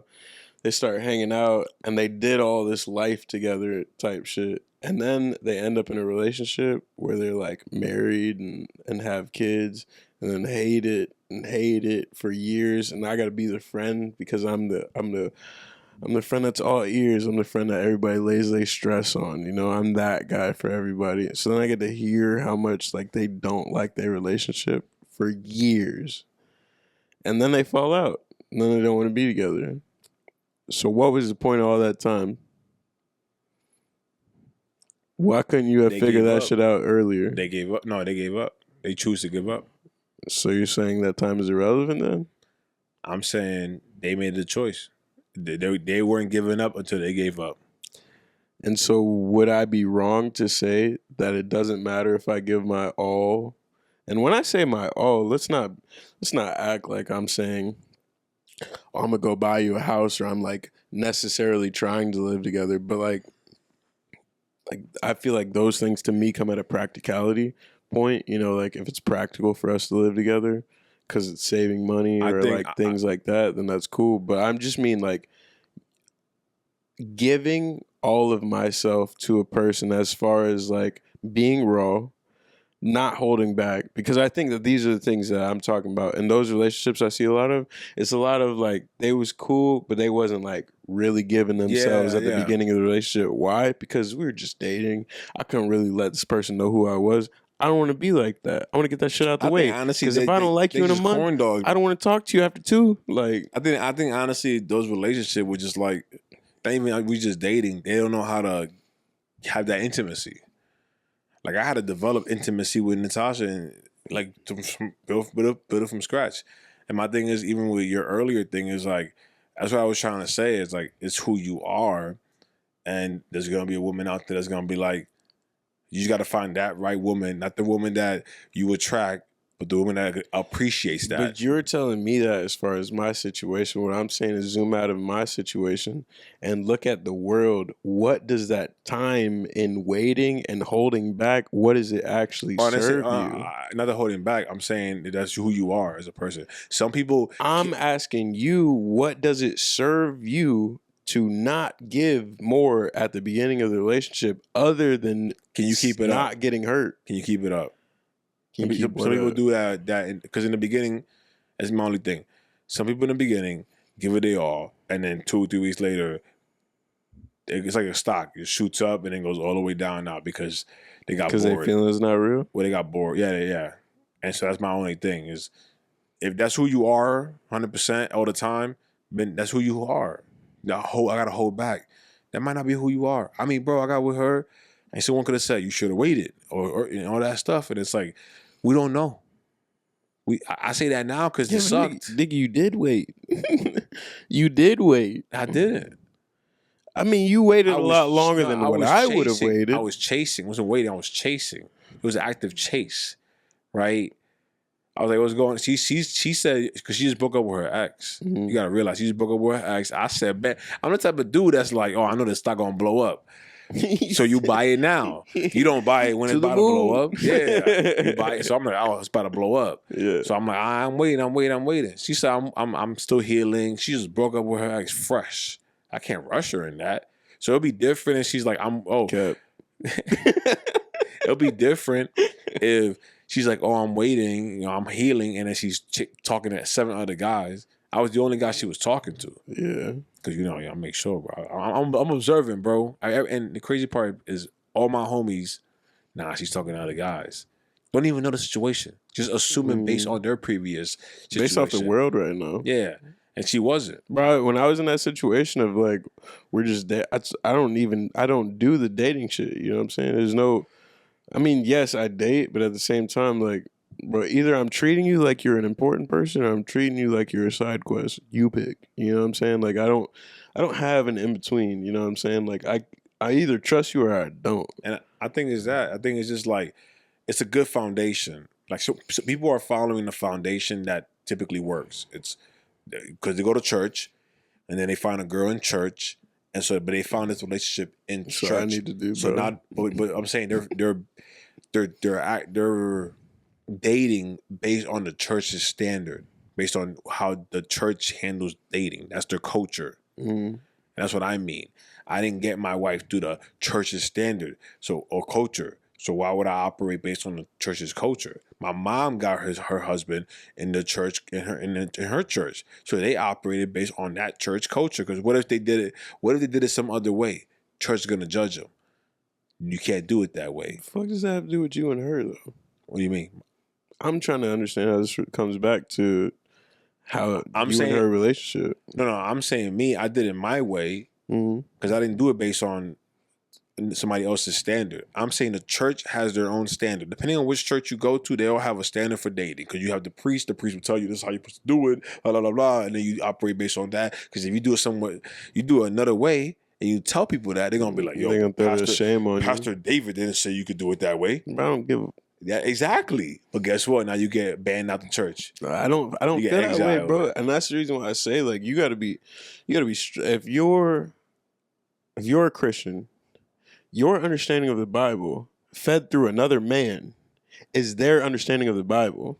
But that is not your understanding of the Bible. That is not God speaking to you. It's not. And they're NPC characters. That's why I say people are NPC characters. They're non-play. They just vibing through life. They don't want deeper understanding, bro. I mean, that's fine. Going back to what you're saying, though, I feel like I keep bringing this up, and I'm obviously not going to get the answer I want, which is fine. But I'm just serving the point that, yes, you're right. That me opening up very quickly is a me thing.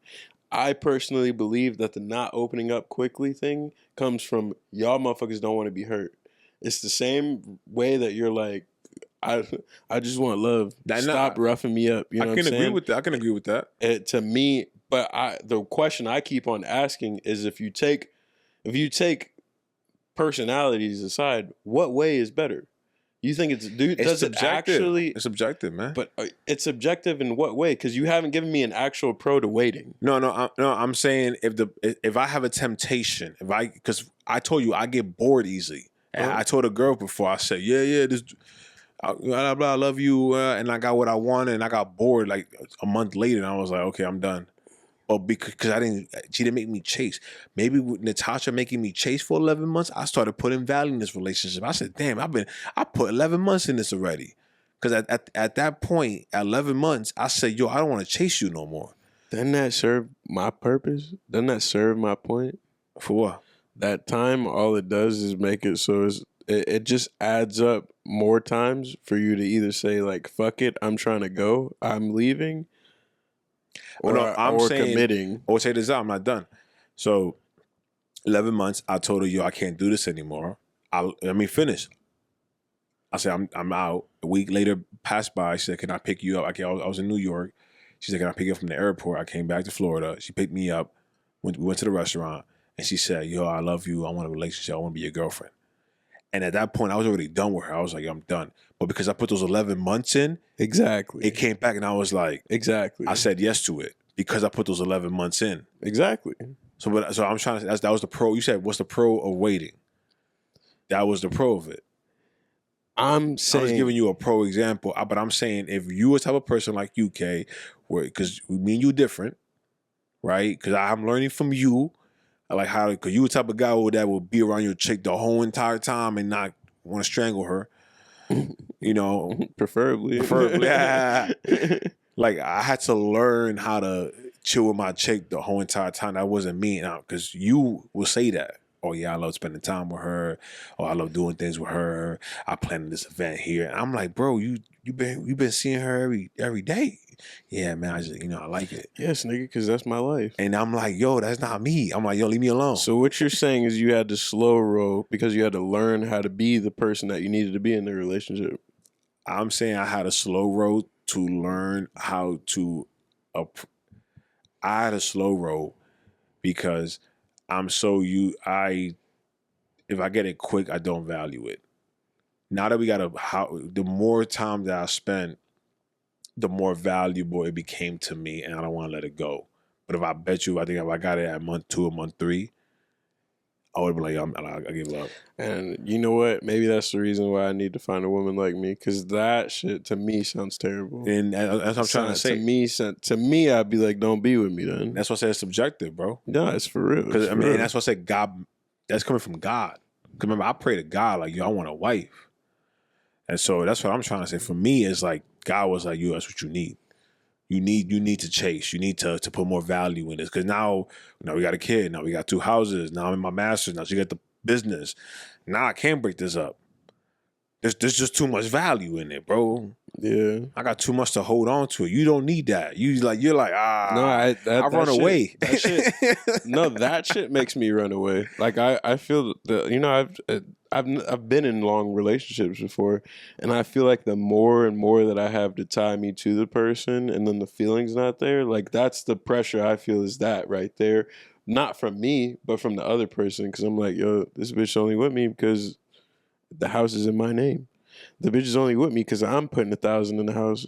The bitch is only with me. You know what I'm saying? And that thought right there, that makes me shut down and stop talking. That makes that's 90% of my game is communication. You know what I'm saying? So like, that's crazy. Now I'm a whole different person because I'm like, yo, she's really only fucking with me. And I start to act like that. I start to move in that way. I'll shut down emotionally in a relationship. And that's where this is back to my toxic ways. I'll start to feel like that's the only purpose I serve for this person is the obligations that we've amounted to now. And the only way out of it is just to break up.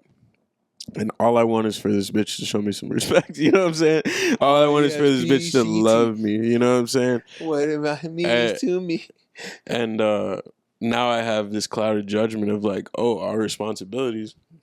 That's why and the person I was talking to last is like, okay, you can keep everything that's yours. I can keep everything that's mine. We can stay separate. That's fine. Because I get it. If that's what you need, that's cool. And it's not like, it could help out with rent and shit like that. But my point is like, I'm okay with taking it slow. But at the same time, I'm real with myself that me taking it slow just means I haven't committed to you yet. Like me, I don't want to add up all these bills in each other's names. I don't want to connect. I don't want to tie. It's so hard to rip a life apart once you've tied it together, because like you're saying all this stuff and this is your first long relationship other than your first wife, right? I mean, it's technically the first long, like I was saying in general. So I'm basing it off of I've been in 4 different relationships in the past 12, 13 years, all lasting longer than 2-3 years. And so in that, all that time spent and all the deepening of it, it's so hard to rip apart. So I get that feeling that you have now, especially you have a kid. I never had the kid. I got a question though. Any of those girls, because it would sound like you change who you are to fit what they need. But it sounds like you need a chick that does that for you. Yeah, I need it. I need a chick. What did the verse say? How'd that verse go? Which one? It's mad verses. Submit to each other. Well, but I'm saying I think you need a chick that does that for you. That's what I'm saying. I submit to them. They need to submit to me. But I'm saying like I don't think in those 12 years, not one of those chicks did that. That's exactly what I'm saying. I'm saying that. But you say you had that feeling of, oh, we got all our stuff. And you're like, it makes you want to go, oh, you only with me because of the house. You only with me because of this. And it's like, I think it's just because you don't have that woman that does what you do for them. But you don't chase those kind of women. You're right. No, you're absolutely right. I thought that my grind, so to speak, in that aspect would motivate somebody. Like, it's that video you just said. Yeah, that fucking video.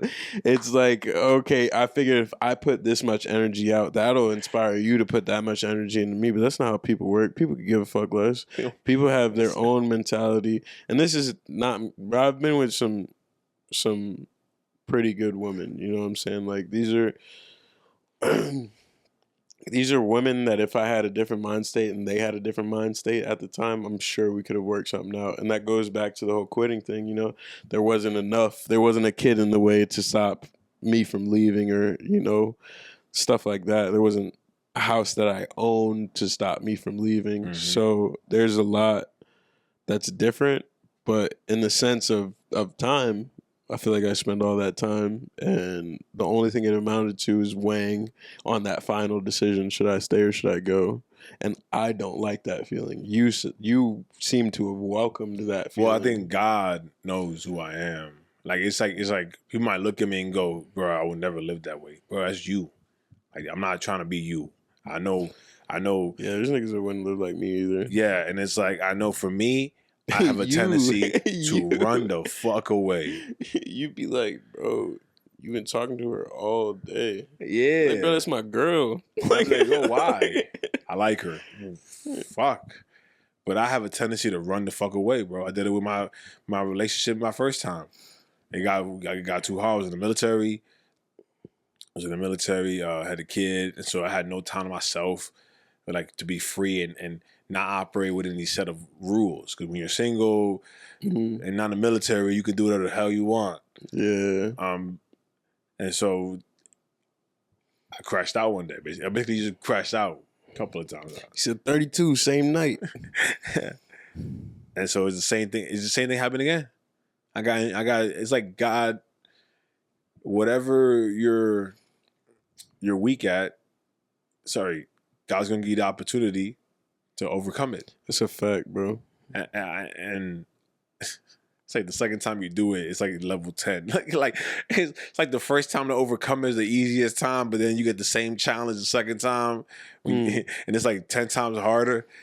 Because God's like, yo, I know you killed that first shot. Sorry, he just says, nah. I know you're ready for that first. I know now you're ready for that first challenge. So let's give put you a on challenge. level 2. Yeah. Yeah. No, I feel that. I feel like that's happened in the situations that I've had. So not to go into like super detail of it, but I'm trying to figure out how much detail to get into. But it was 2 goats. It was 2 goats. I would say that in like my last situation that I was in, I started to understand the idolatry thing. And sorry, you say the word idolatry. I'm thinking idolatry thing. I know idolatry. But every time I think of that, I think about how I thought. Like I was grasping that idea at first, and I was getting into this relationship or situationship, whatever the fuck you want to call it. I was getting into it thinking like, oh, this is extremely God driven. This is where I was supposed to be at. This is not where I've been in the past. I have no idea what this territory feels like, but I'm gonna do it. God wants me to be a husband. I know that based off of like my lover boy mentality. I was like, I know this is what God called me for. I know it. You know what I'm saying? And so I put extra effort into making sure I was doing things the right way. He called me to be biblical, and no sex before marriage came up, and it came up pretty strong in a crazy way. And I was just like, let's fucking do it. I'm ready, and all of that didn't, how can I explain it? It's like, wait a minute. I had to pull a you. Give me a second. Let it simmer. For the look, right? Wait for it. Wait for it. Yes. Nah, it's basically all I'm saying is like I thought that I was doing everything to serve God, but really I was serving another woman who had the face of God. And that's not I'm not at all saying she's not a Christian woman at all. She is. And she is. But I didn't realize that the changes that I was going through, although they were with good intentions and with a good heart, these weren't for God. They were really for her first. You know what I'm saying? And through the separation, and even before the separation, like just understanding that, like, yo, some of these things I'm doing, like, I don't think God's telling me to do it. You're telling me to do it, you know? And I'll do that for you just so I can get that back.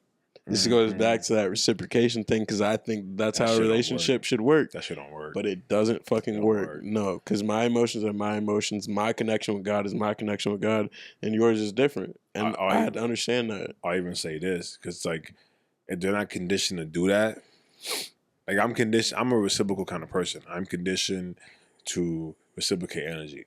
So someone gets mad at me, like, you're being mean to me, and it's like, nah, it's because you're being mean to me first. And I gave Natasha that example.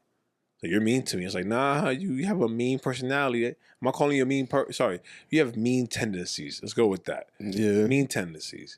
And I say the reason why is because Kay will say I act like a nigga sometimes. I was just about to say. And that means, like, you tell me a deep, like, yo, man, this girl broke my heart. And I'm like, oh, you bitch ass. Like, that's acting like a nigga. Bro, I told you my dog died. Did I make a joke? I made a joke. See, acting like a nigga. He said, damn. So what you gonna do about it? I don't know. Yo, he said, my bad. I'm not really good at things like this. I'm not. I'm not, bro.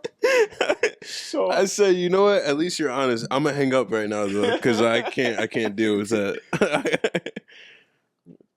But Kay's like, yo, I need you to stop acting. I need you to stop acting like that. So I'm taking extra precautions to calm myself out before and calm it down because he don't like that energy. I'm reciprocating what he wants.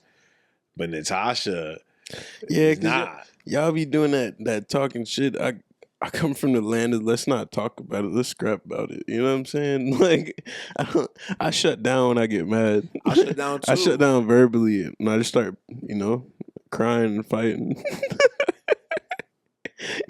Like, bro, that for real, that for real is me, bro. Like, why is he crying? Oh, he's about to crash out. But honestly, it's funny about Natasha's demeanor. It's just more direct. That's it. It can be perceived as masculine, more direct. But the funny part is, some guys will say, I can't handle that. And honestly, it's been the biggest blessing. Because to me, it taught me how to be a man. It's like, yo, bro, when you do battle every day, yo, bro, I have no fear in any man. Shit you not. Like, what? Because my wife acts more manly than most men I meet. Yeah. I feel like every relationship or even just a sexual encounter, like there's a chemistry to it that can't be replicated with another. You know what I'm saying? Like, you two are gonna have your own. You can never expect to have any. I don't give a fuck if it seems identical. You're gonna have a different chemistry, and I've had that chemistry before. I can't say who, but which one? Well, because I've told you a little bit of 12 years. I told you about the story, but these are long relationships, by the way. You know. This one wasn't, but so it wasn't a relationship at all, unfortunately. Sorry. I was trying to save you. I'm sorry. I'm too honest. I'm way too honest. Well, I can never rob a bank. Yeah.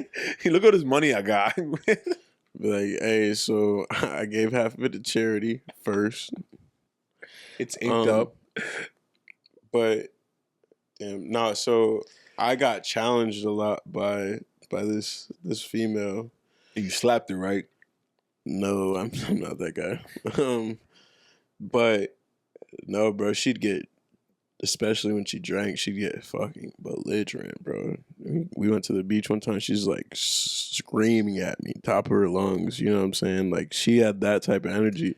There was one time I bring her up because like she brought that extra masculine, too much masculine energy out of me. Because like again, when I'm with the woman, I adapt to what I know that they like, whether it's good or bad for our situation or not. That's my first habit is to be like, oh, they like this type of dude. Watch. Slapper? Huh? Yeah, slapper. I can't break that boundary. Like during, let me not promote that, but like you know, there are situations that could happen that could, if we're that type of couple and like we know that, yeah, I could put hands on you, but that's because it's in that setting we've agreed upon it. You know what I'm saying? That's what you like, that type of scenario. But like other than that, no. It's no. I mean, it's funny. You're speaking some truth, and I think I hate because people don't want to talk about this part of the relationship. Like it can get violent, right? But my thing is always like, yo, private. This whatever happens to us should not leave us. It should be the inner circle, which is you and I, the family circle, which is the kids, and the friends or the people you tend to be in your circle, that your council, your inner council, right? Shit. And then the outside. It's between me and you. It's between me and you, shorty. Yeah. Fuck the inner circle. I am the circle, bitch. It's me, you, and God. I mean, just relationship with your wife, and then I'm saying like your counsel. Like you told me, it was like 3 or 4 months ago. Y'all argue too much. I don't want a relationship like y'all, but no one outside you knew that. That's a fact. I was just joking when I said, "Oh no, you're good. Don't get triggered. It's still getting deep. It's don't still get triggered. triggered. It's still deep." Triggered. With my meds. But no one knew outside. But to me, the reason why the council should know is because they're gonna hold you accountable. Because I didn't tell you like you're wrong, bro. Yeah. I was like, I bet. Say less. Worked and you on fixed it. I will. Let me just say this on camera. I've watched him and Natasha go through ups and downs for way longer than what he's explaining. And I will say, since that statement, there's been progress, like actual. Yeah. I'm not saying that there was never progress before, but like there has been substantial progress in the way y'all talk to each other. She got mad. She got mad about it. She's like, because she got offended, and I'm like, bro, you can't get offended when it's facts.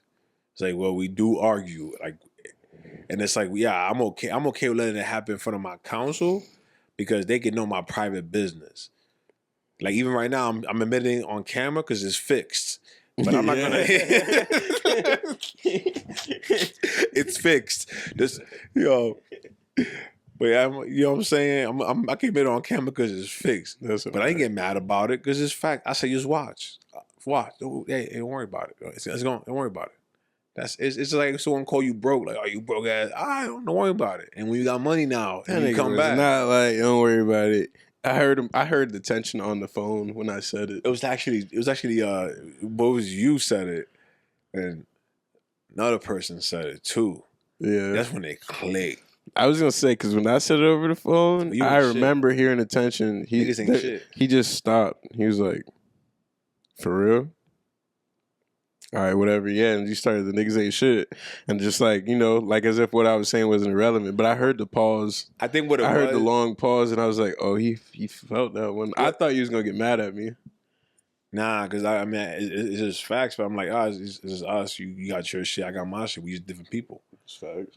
But that thing was honestly, it was a second person that said it, and I was like, this person got no reason where they are in life right now to tell me that they should have modeled their shit after my relationship. Mm-hmm. And that's when it clicked. I was like, say less. Actually, it was yeah. Actually, I think I was in this is the person in the situation with K.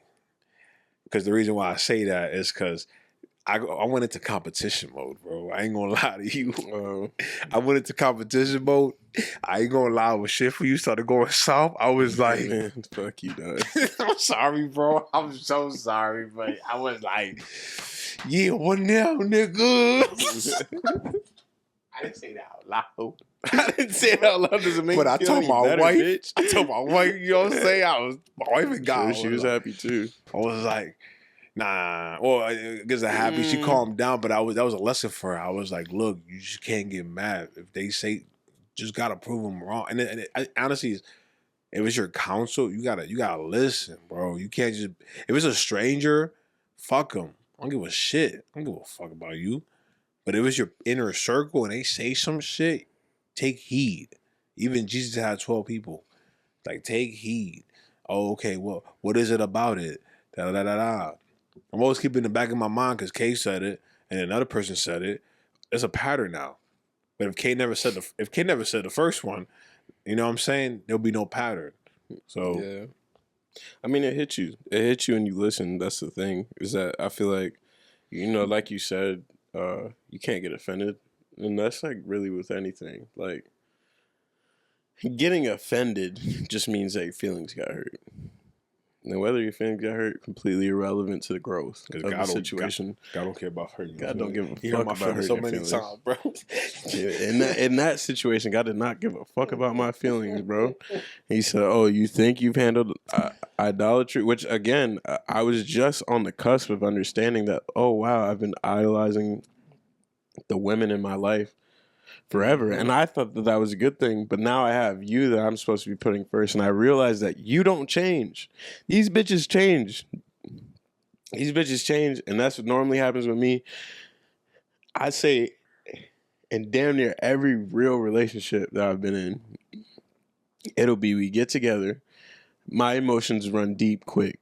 You know what I'm saying? Like, I even told my ex about the situation that we was talking about, like about me starting to get together, and then she was like, "Did you tell her you love her already?" I was like, "Yeah," and she was upset. Obviously, it's like we not ignorant to the fact that people still got feelings, but she was upset because it was so quick, and then it was like, "But look at me, look at who I am. You think it takes that long for me to love?" Bro, I'm with you, bro. Like, Natasha, I have a lot of love to give. When Natasha, bro, I was because I don't have to. I think what it is, honestly, no, what it is, not a lot of love to give. It's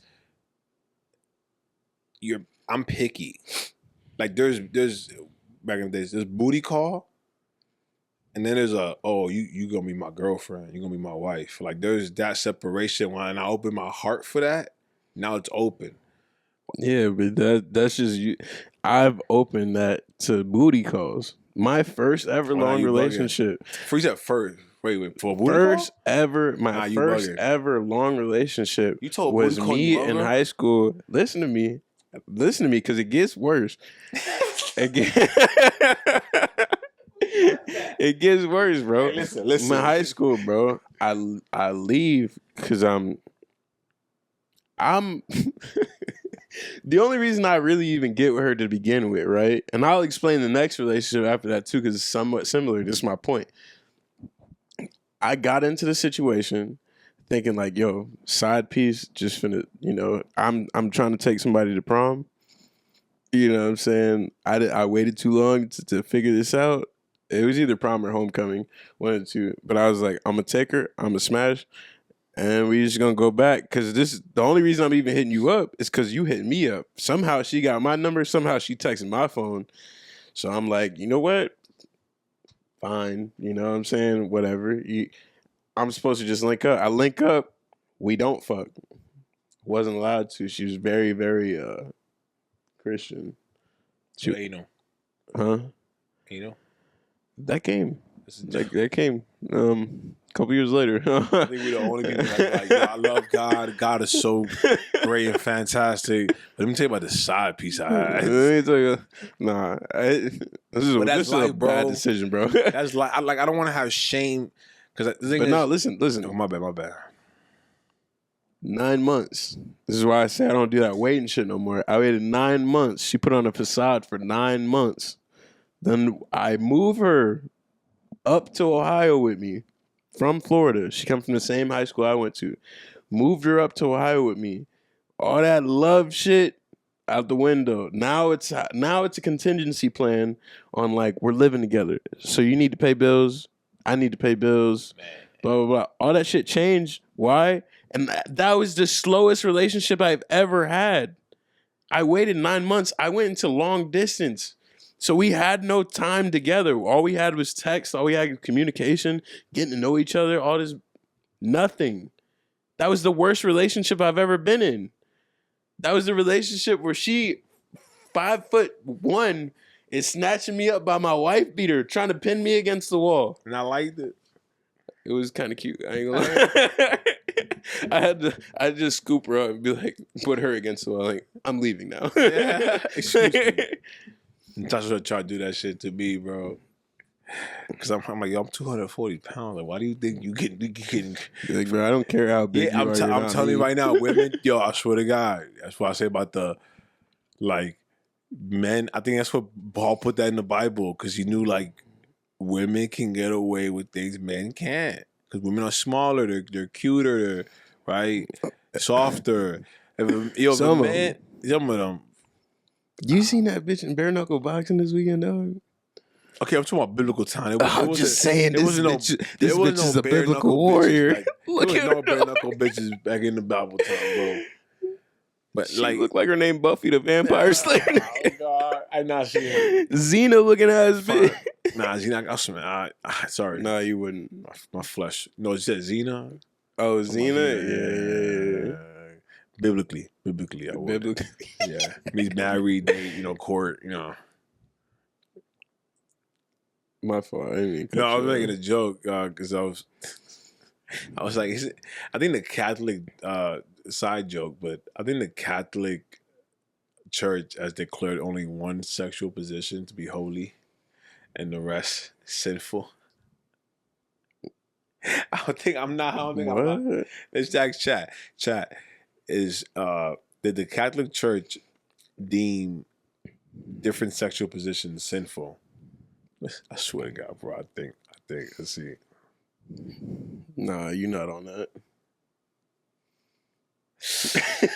The face, bro. The face. Honestly, you're not on that. Honestly, bro.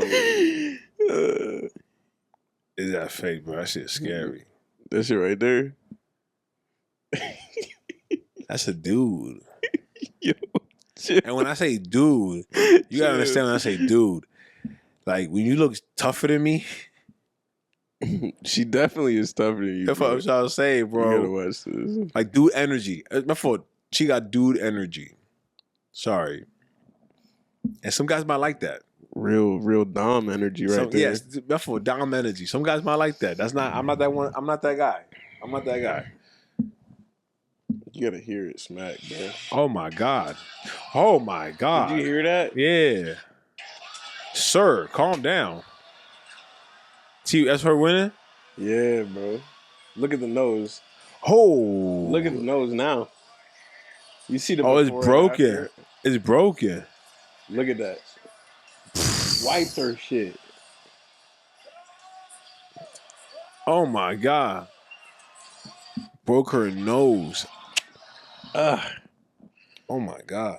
All I'm saying is them women right there, just go ahead and switch the roles, bro. Bend over. Submit to her, bro. You know what? Just let it go. You know what I'm saying? It's okay though. She married? Probably to a woman. On that topic, how do you feel about masculine lesbian women?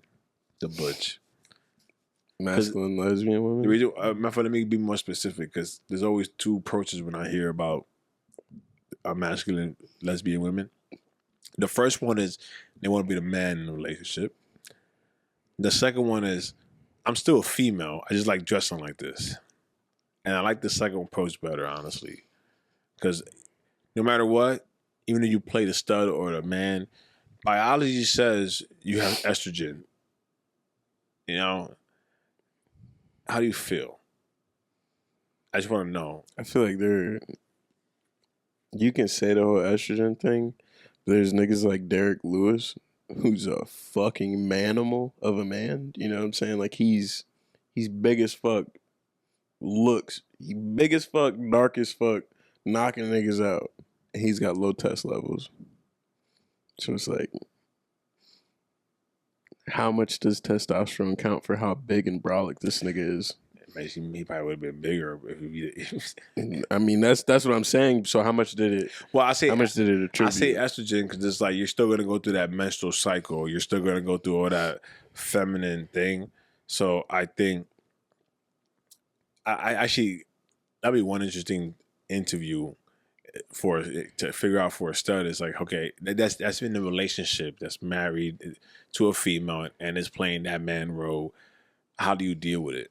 I think that's just very the point I was getting to is I think it's very individual because like every woman, especially when you start because when you break down our like how we opened it with like how we're trying to be a husband, like we've got the ground laid out from us from how many other husbands, you know what I'm saying? It's no stud Bible.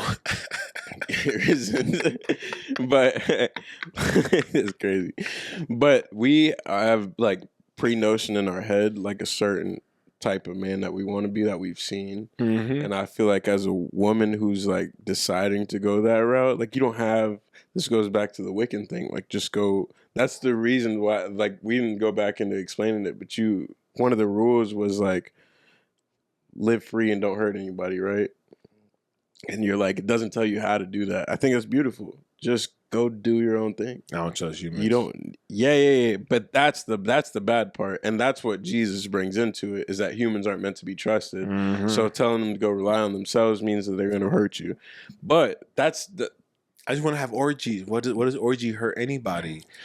Yeah, and that's my point. Is that you. That's very far. My bad, but no, you're good. That's how I think. It's like, oh yeah, we could just. But your idea of right and wrong is different. You know what I'm saying? It's different than another Christian's idea of right and wrong, and that's why I say, like, in the end, if you can go around not hurting anybody, if you took just those two statements and made them 100% true, there's nothing wrong with that to me. But that's so. I guess I'm saying. That's so subjective because even in my thoughts, like, oh, what if I saw a little? Sorry, my intention is, oh, I want to go and not hurt nobody. So let's just say, let's go with the liberal, right? Because with the transgender kids, I mean, they'll deny That's it. crazy to me. Yeah, and it's like, oh, we're not trying to hurt nobody. We just trying to see they express their sexual freedom. And at first it was like, yeah, whatever, let's go with it. And then you started realizing, yo, wait a minute, it's a little too far. And there's been kids that had reassignment surgery, young age. I think that shit should not be allowed. Okay, but I wasn't trying to harm no one. The kids are literally harming somebody. But the kids are like, oh, that's how I feel. I want to be a boy. I'm a girl. I want to be a boy. That's just how I feel. And it's like, well, that's how they feel, you know. And I mean, okay, I guess it could be used. It could be used. It could be used. It could be interpreted a lot of Not different even ways. interpreted. I can use it as manipulation. That's the scary part. It's like I'm just saying, niggas have done that with Christianity. But Christianity has a basis I can use to go, you're wrong. That's true. I get what you say, dude. Yeah, I have something I compare it to. Like, no, wait. Jesus said, "Love your enemies." Jesus said, "Don't judge." That's why I be telling people, don't tell me what this person said. Tell me what the Bible says. Yeah, Jesus said this. Even like the Timothy 3:2-7, bro. When it said obey, because I be feeling bad how rough I be acting on my kid. Because I'm like, yo, am I being too mean? And it says, have your kids obey you. I said, damn. Okay, my kids do obey me because my wife is telling me, get your son. He listens to you. That's true. I take pride in that. What? He's 2. He listens to you. Oh, it's just a father thing. It's like, no, I treat him differently than you. It's a big difference. You saw it today. She said, no, both y'all niggas see it with me. No, but you don't fuck with me, dog. But even that, but I'm saying, she said, go to timeout. No, you want to get hit? He said yes to her. That shit was funny. I know, but the thing is, he looks at her as a safety place. That's the trade. That's the trade off. That's the mom. That should be the mom's position, bro. Like, I call my mom for safety need. That should be to me. That should be the proper. What's the word? My brain ran out of gas. The proper positions. So you should go to your mom for that safety, warmth, and your dad for leadership And the reason, again, tied to biology, women produce more oxytocin, which is the bonding hormone, love hormone. There's more channels for women to produce oxytocin with their kids, that bonding hormone. There's when they breastfeed. I mean, they grow the child. I mean, bro, it's not like taking a shit. You know? So they grow the child in them. They have to be conscious for 9-10 months of what they eat, what they do, how they operate, stress levels, etc. And then they give birth to this excruciating pain. And then they breastfeed the child, which again creates more oxytocin. Right? That's why there's one way they kidnap women. They put screaming children in a highway. Or, sorry, not highway, but different location. They'll put screaming kids. Because women will be, oh my God. They have to go respond to the screaming child. Mm. So you don't think that's a result in the way that just the world's been for the past? I wouldn't, because it's tied down to that. That's like not even psychology, biology. That's what it's just, there was a study. Women will wake up to a crying baby than a man, and I'm experiencing that shit, and then, a lot of women also say that. And I'm not saying it's not the anomaly where a man does wake up, but I'm talking about the most likely chance. Like, I'm saying you're bounding that to estrogen. No, that's not estrogen. I'm bound not to biology. Estrogen is a hormone that women have. No, I know. I'm just saying, like, biology wise, I get it's how a woman's brain is wired. I'm tying that to a woman's the wiring of a woman's brain. It's different from a man. You can tell a woman's brain from a man's brain. It operates differently. I know it's crazy, right? I don't agree with it. I think this is what the studies say. It's not what I'm just making shit up in my head. No, I get what you're saying. I think this goes back to the whole, like, we've trained our brains to think a certain way. So yeah, majority of women think a certain way because this is what they got raised showing. This is what they got raised knowing.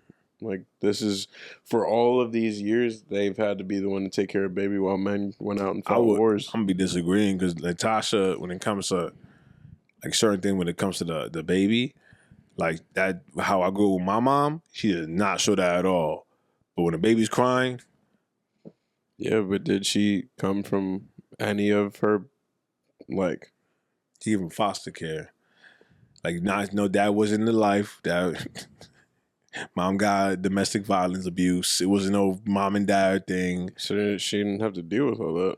But I'm saying, like, yeah, like how my mom is, she got raised in that traditional sense. Like, my mom will cook, clean. My mom will raise a kid all day. Natasha is not that way at all. I guess that's my point, is that it just depends on where you came from, There are 1,000 people that would have been in the same situations I've been in and be like, I hate white people. You know what I'm saying? That's a huge one for me. I've been in a lot of racist situations in my whole life, especially moving up to Defiance, Ohio, and Findlay, Ohio, even Columbus, Ohio.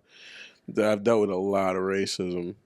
And, like, there are 1,000 people who would have came back and been like, yo, I'm pro-black and fuck white people. White people are the devil. I have friends that actually think that white people are the devil. I used to think that, bro, too. It's crazy. They explain it to me, and it makes just as much sense as me explaining Jesus to other people. Yeah. You know what I'm saying? So you can have your shit to back that up, have my shit to back mine. It's the most dumbest shit ever.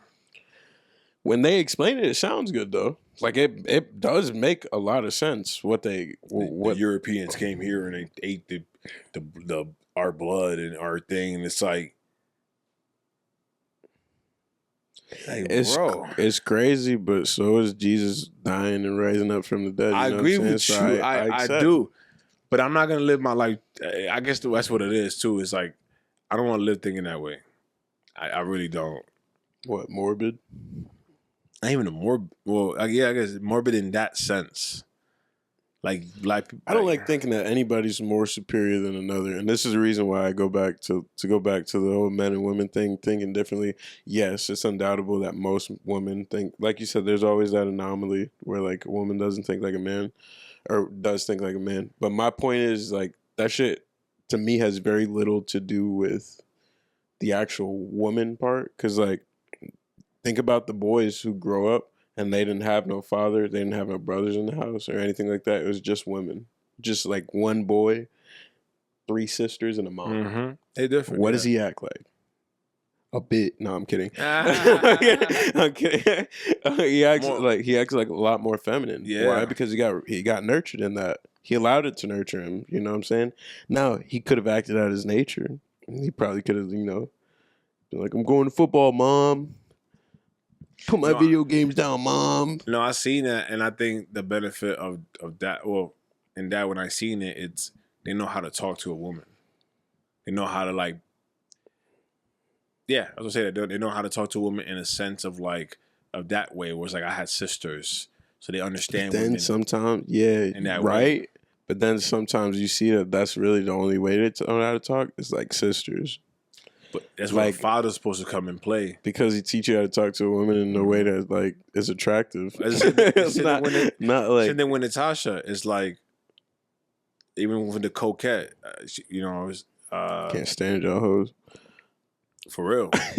But when Natasha is like, she's not acting a woman where it's like, oh, let me serve my man a plate. Like I had to tell her that. I said, yo, you didn't serve me a plate, but I gotta teach her She how was to. never. She wouldn't Yeah. learn. That's a learned behavior. I gotta teach her how to do that. How to serve a man. It's like, and it's not because I want to. It's more of a real. Because in the beginning, sorry, I ain't even that. I will serve you a plate. Like that's This is that reciprocation thing. yeah. Like, and the thing is now it's like now if we go to public and you don't do that, bro. So it's 2 levels. The first level is I will do that for you, and the second level it doesn't look good in public. I feel that It doesn't look good. Like if a bank robber came out of nowhere with a, it's not even a bank robber. Sorry, a robber came out of nowhere with a gun and was like, "Give me your shit," and I was like, "Ah!" And I started freaking the fuck out and screaming, going like, "Take her!" It would never look good. Mm-mm. I'm the man. Yeah. And you gotta play a part in culture and society because that's how humans are, bro. I'm like it sucks. It fucking sucks because sometimes it's stupid as hell. Mm-hmm. It's just how it is because it's like they'll look at that and they go, "Oh my gosh," and it's much easier just to play that, make me a plate. Just like how I don't want if somebody come with a gun, I'm gonna get shot. I think I want that. You think I don't want to go, Natasha, go check out the darkness. I used to tell her that honestly, bro. 2 years ago. Like, bro. Babe. Yo. What was that? It was in the bathroom. No lie. We got You the gonna go master bathroom. downstairs? The shit was dripping. The water was dripping. I was mad paranoid that day. I smoked hella weed. Not anymore. Yeah, it gets you every time. But that's what bro. I was smack city. And I'm like, yo, can you go check that out? You go. But I see, that's what I'm trying to say. Like Natasha, and then even Wait, she went? she did. Yeah, I ain't gonna lie, she a real one. But a lot of masculine women too, bro. It's like a masculine woman like that needs to date a strong man. You need a strong man, bro. And they don't make strong men these days. Fuck, dog. Your dad, They make a go check the darkness. She wanted to go do it, but I realized her. Said, babe, take the dog. We don't have a dog. We gotta work on that. We gotta go get one. But I realized there's some senses where that doesn't step up. We was in Jersey Mike. They made her sandwich wrong. See, I'm gonna go fix it. I'm good. I don't want to. Yo, you made it wrong. I had to go. You see, that's another example of what I'm talking about. Like that, we put them as gender roles, but it's just cultural roles. Because Cultural roles. opposite. I'm the opposite, bro. And I'm the type that's like, all right, let them. I'm gonna eat bad food today. It'll be fine. Nigga will eat tonight or tomorrow. Like I'll be okay. Let this one thing fuck. Like I don't give a fuck what you put on there. I'm not that picky. But for your wife. For my wife, even like either If she was like, I don't want to eat that shit, you gonna let her starve? she needs to be the one to go say something about it. Like, That's my, I'm not that type of nigga though. Yeah, Because I'm not either. I'm that type. If I'm somebody not fucks either. up my order, I take it as like, okay, this is my L, and either I'm never coming back here again. I'll figure out some other way that doesn't involve me getting my plate fixed. It's not even an L. You'd be like, yo, it's still good. Yeah, that's the way I feel. Yeah, it's not even an L. Even if it's not good, even if I mean, there's never been really a time That's what I'm trying to couldn't just say. finish it. But even if I couldn't, it's like, bro, it's one day. Like, Yeah, but one little situation. She's not care. gonna eat though, so it doesn't just hit that. She's not gonna eat. Get frustrated. I go and fix it. Oh yeah, woman hangry. That's what I'm trying to say. And to me, it's like now she feels like, oh, he got me.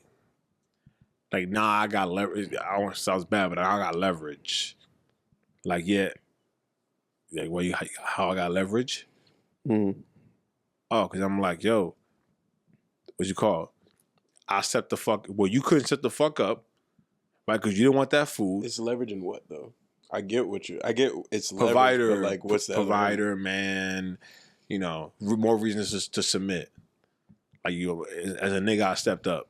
As a man, I stepped up right there. Mm. And it's as simple as that. She was having her women's networking group, and I was recording.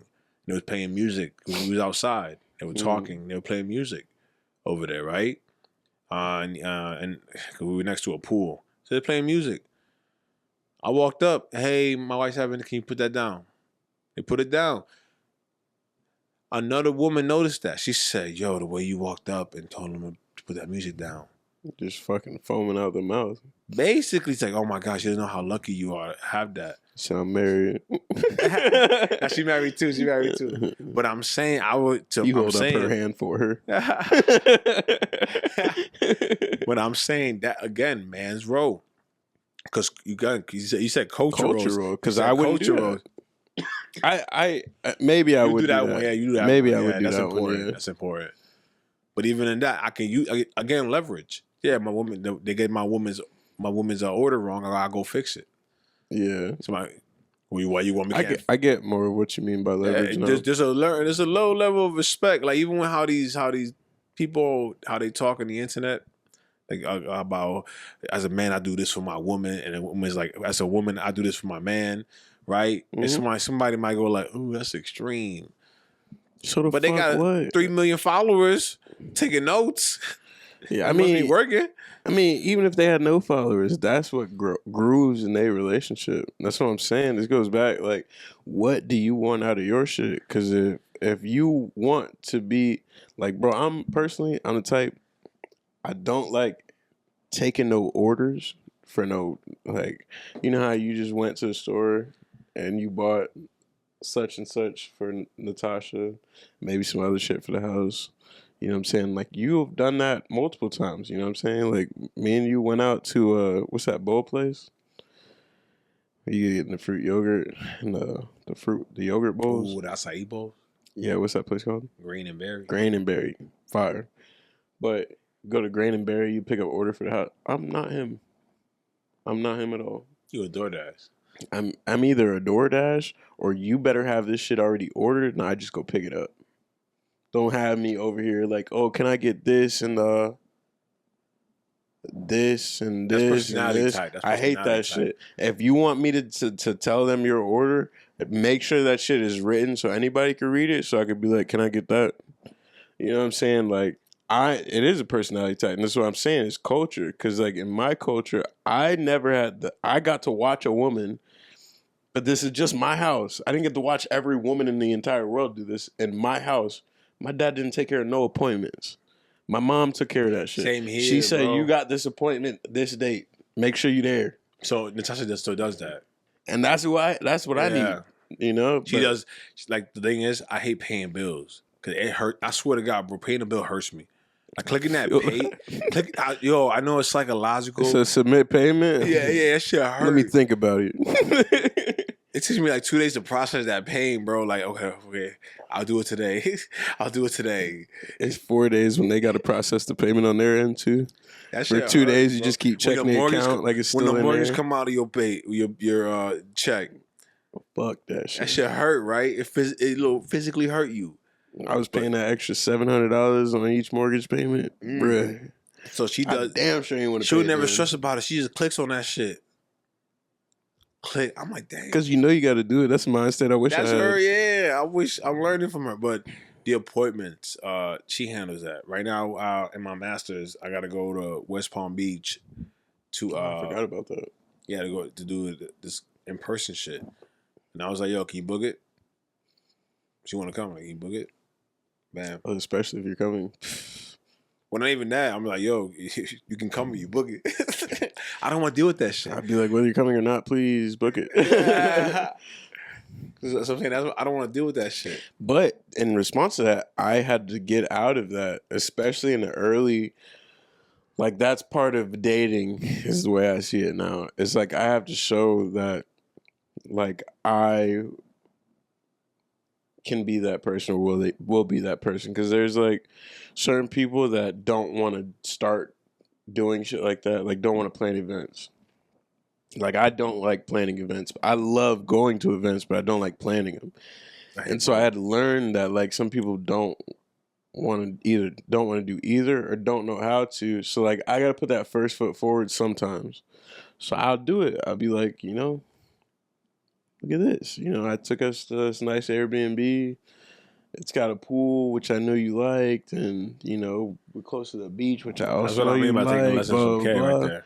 Not me, but bro. Now that I've done that, here's where the leverage comes in. Like, now that I've done that, I don't like doing that. I stepped out of my comfort zone for you. Please make sure you book the next Airbnb. I see what you mean. That's my leverage. It's like, that's one thing I will do whatever I need to for our happiness, and then now it's your turn. That's crazy. My question, I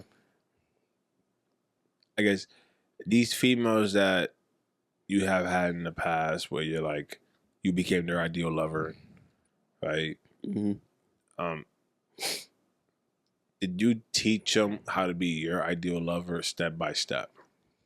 I did in my last long relationship, yeah.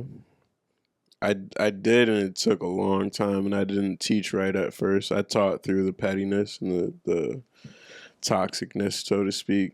And I, instead of being like, hey, I would like to do more events, that was a huge thing for us. Like, I'd like to go out and do things.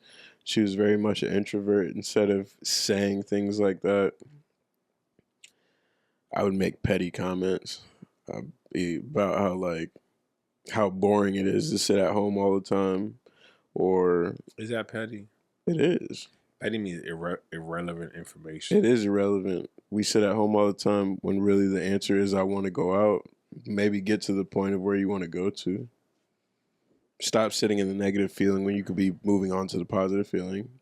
I spent so much time being like, we don't go out, we don't do anything, I don't feel connected anymore, I don't this, we don't that, you don't this, you don't that, when really, like, what do you want out of it then? You're talking so much about what you don't want and what you don't like. What actually do you want? What actually do you like? That's the biggest thing in a relationship. That's like one of the biggest shit I'm going through is that communication. And even with my daughter, because I have my daughter, it's like you have to, as a thing, as a man, you have to play their therapist in a level of sense. While doing yours at the same time. While doing yours at the same time. It's a fact. And the reason why, and maybe not all men go through this shit, who knows? For me, it is. And it's like, I have my daughter, and then Natasha is a certain way, right? Mm-hmm. So she's never had a 9-year-old kid to ever deal with. And like I'll tell her, like, yo, she's 9, and 9-year-old kids are hot and cold. One day they'll like you, next day they don't like you. Kids aren't really upfront like that, because Natasha wants like directness and be authentic 24/7 and know what you want. And I'm like, yo, that's how my mom is. Huh? That's how my mom is to and I'm like, yo, there's a child. They don't do that. Expecting like adult quality thoughts out of it. But I have to understand she don't know any better. So now I gotta go like, this is how kids act. And then I gotta tell my daughter, this is how Natasha is. Just we're all different people. She's more strict when it comes to things. She'll tell you how it is. She's more direct, right? But I had to learn how to create that, be that median. Yeah. The mediator. I had to be the mediator between them. That took, or once I learned it, it took like 5 minutes. It took me 3 years to get here. Yeah, but bro. The 5 minutes. That's what I say. Like in these past situations, like two out of the exes that I'm talking about, like 2 of them, I would say if I knew what I know then, like we'd still be together. Not saying that my life would be better with them, which is something I have to like explain all the time. Like even to dudes like this, like I'm just explaining, be like, "Oh, so you regret it?" It's like, no, I don't regret anything. Like it happened the way it happened, and I learned valuable lessons. There are lessons that I probably wouldn't have learned if I just got back into it. But my point is that like the perspective change now that I've opened my brain to the possibilities of what could be and what should be. Like I would have never left these people. Like I'm realizing that a lot of the in those 2 situations I'm talking about, a lot of the situation was me not getting what I want right now and not knowing how to deal with it, and life was happening at the same time. It's really like if I broke it down to like bare bones, that's what it was. Life was kind of crazy as fuck. I had my own human sinning that I was going through, and I wasn't getting, like how you said last time, like when you're searching for God and for Jesus, you can go anywhere and get that dopamine hit, like, and find Jesus. For real. But when you're going to these other, human fleshly pleasures for it, when you stop getting it, or it evolves and you can't get to whatever's next, you know what I'm saying? Because like sexuality, like it starts with sex between one person, then it's like sex between multiple people, and then behind the alley sucking dick. orgies, yeah, wild shit. $20 is $20, like that's like letting it go downhill from there. And all I'm saying is that like I don't know, I guess just some of what I was saying real quick is that with those people, the things that I knew now, learning the perspective I have now, I will use that. I will use that for the right woman, and I'll learn to really stick it out and really keep my head level-minded in those times of like fighting with my flesh and fighting with life all at the same time. And you said Jesus thing. It's like I think serving Jesus is serving what's best for you. So it's like the more you serve Jesus, the more you serve what's best for you. So you get that dopamine hit anytime. I'll be in the gym. I'm pushing my limit. I'm like, yo, Jesus, this is for you. Because I want to show him my capability. You know the way. Yeah. The way. In the house of gains. The way in the house. Even with my, like, I guess I beg to be in a higher position. I plead to be in a higher position. And if I'm not there, it's because I'm lacking something. True that. So, to me, it's like, yo, I'm not in this level because my marriage is on top. But with that being said, like my daddy, that's what she said last night. Bitch for 2.5 hours. And with that being said, like my daddy, I'm out. I had to cut the last 15 minutes, bro. The last half hour, maybe.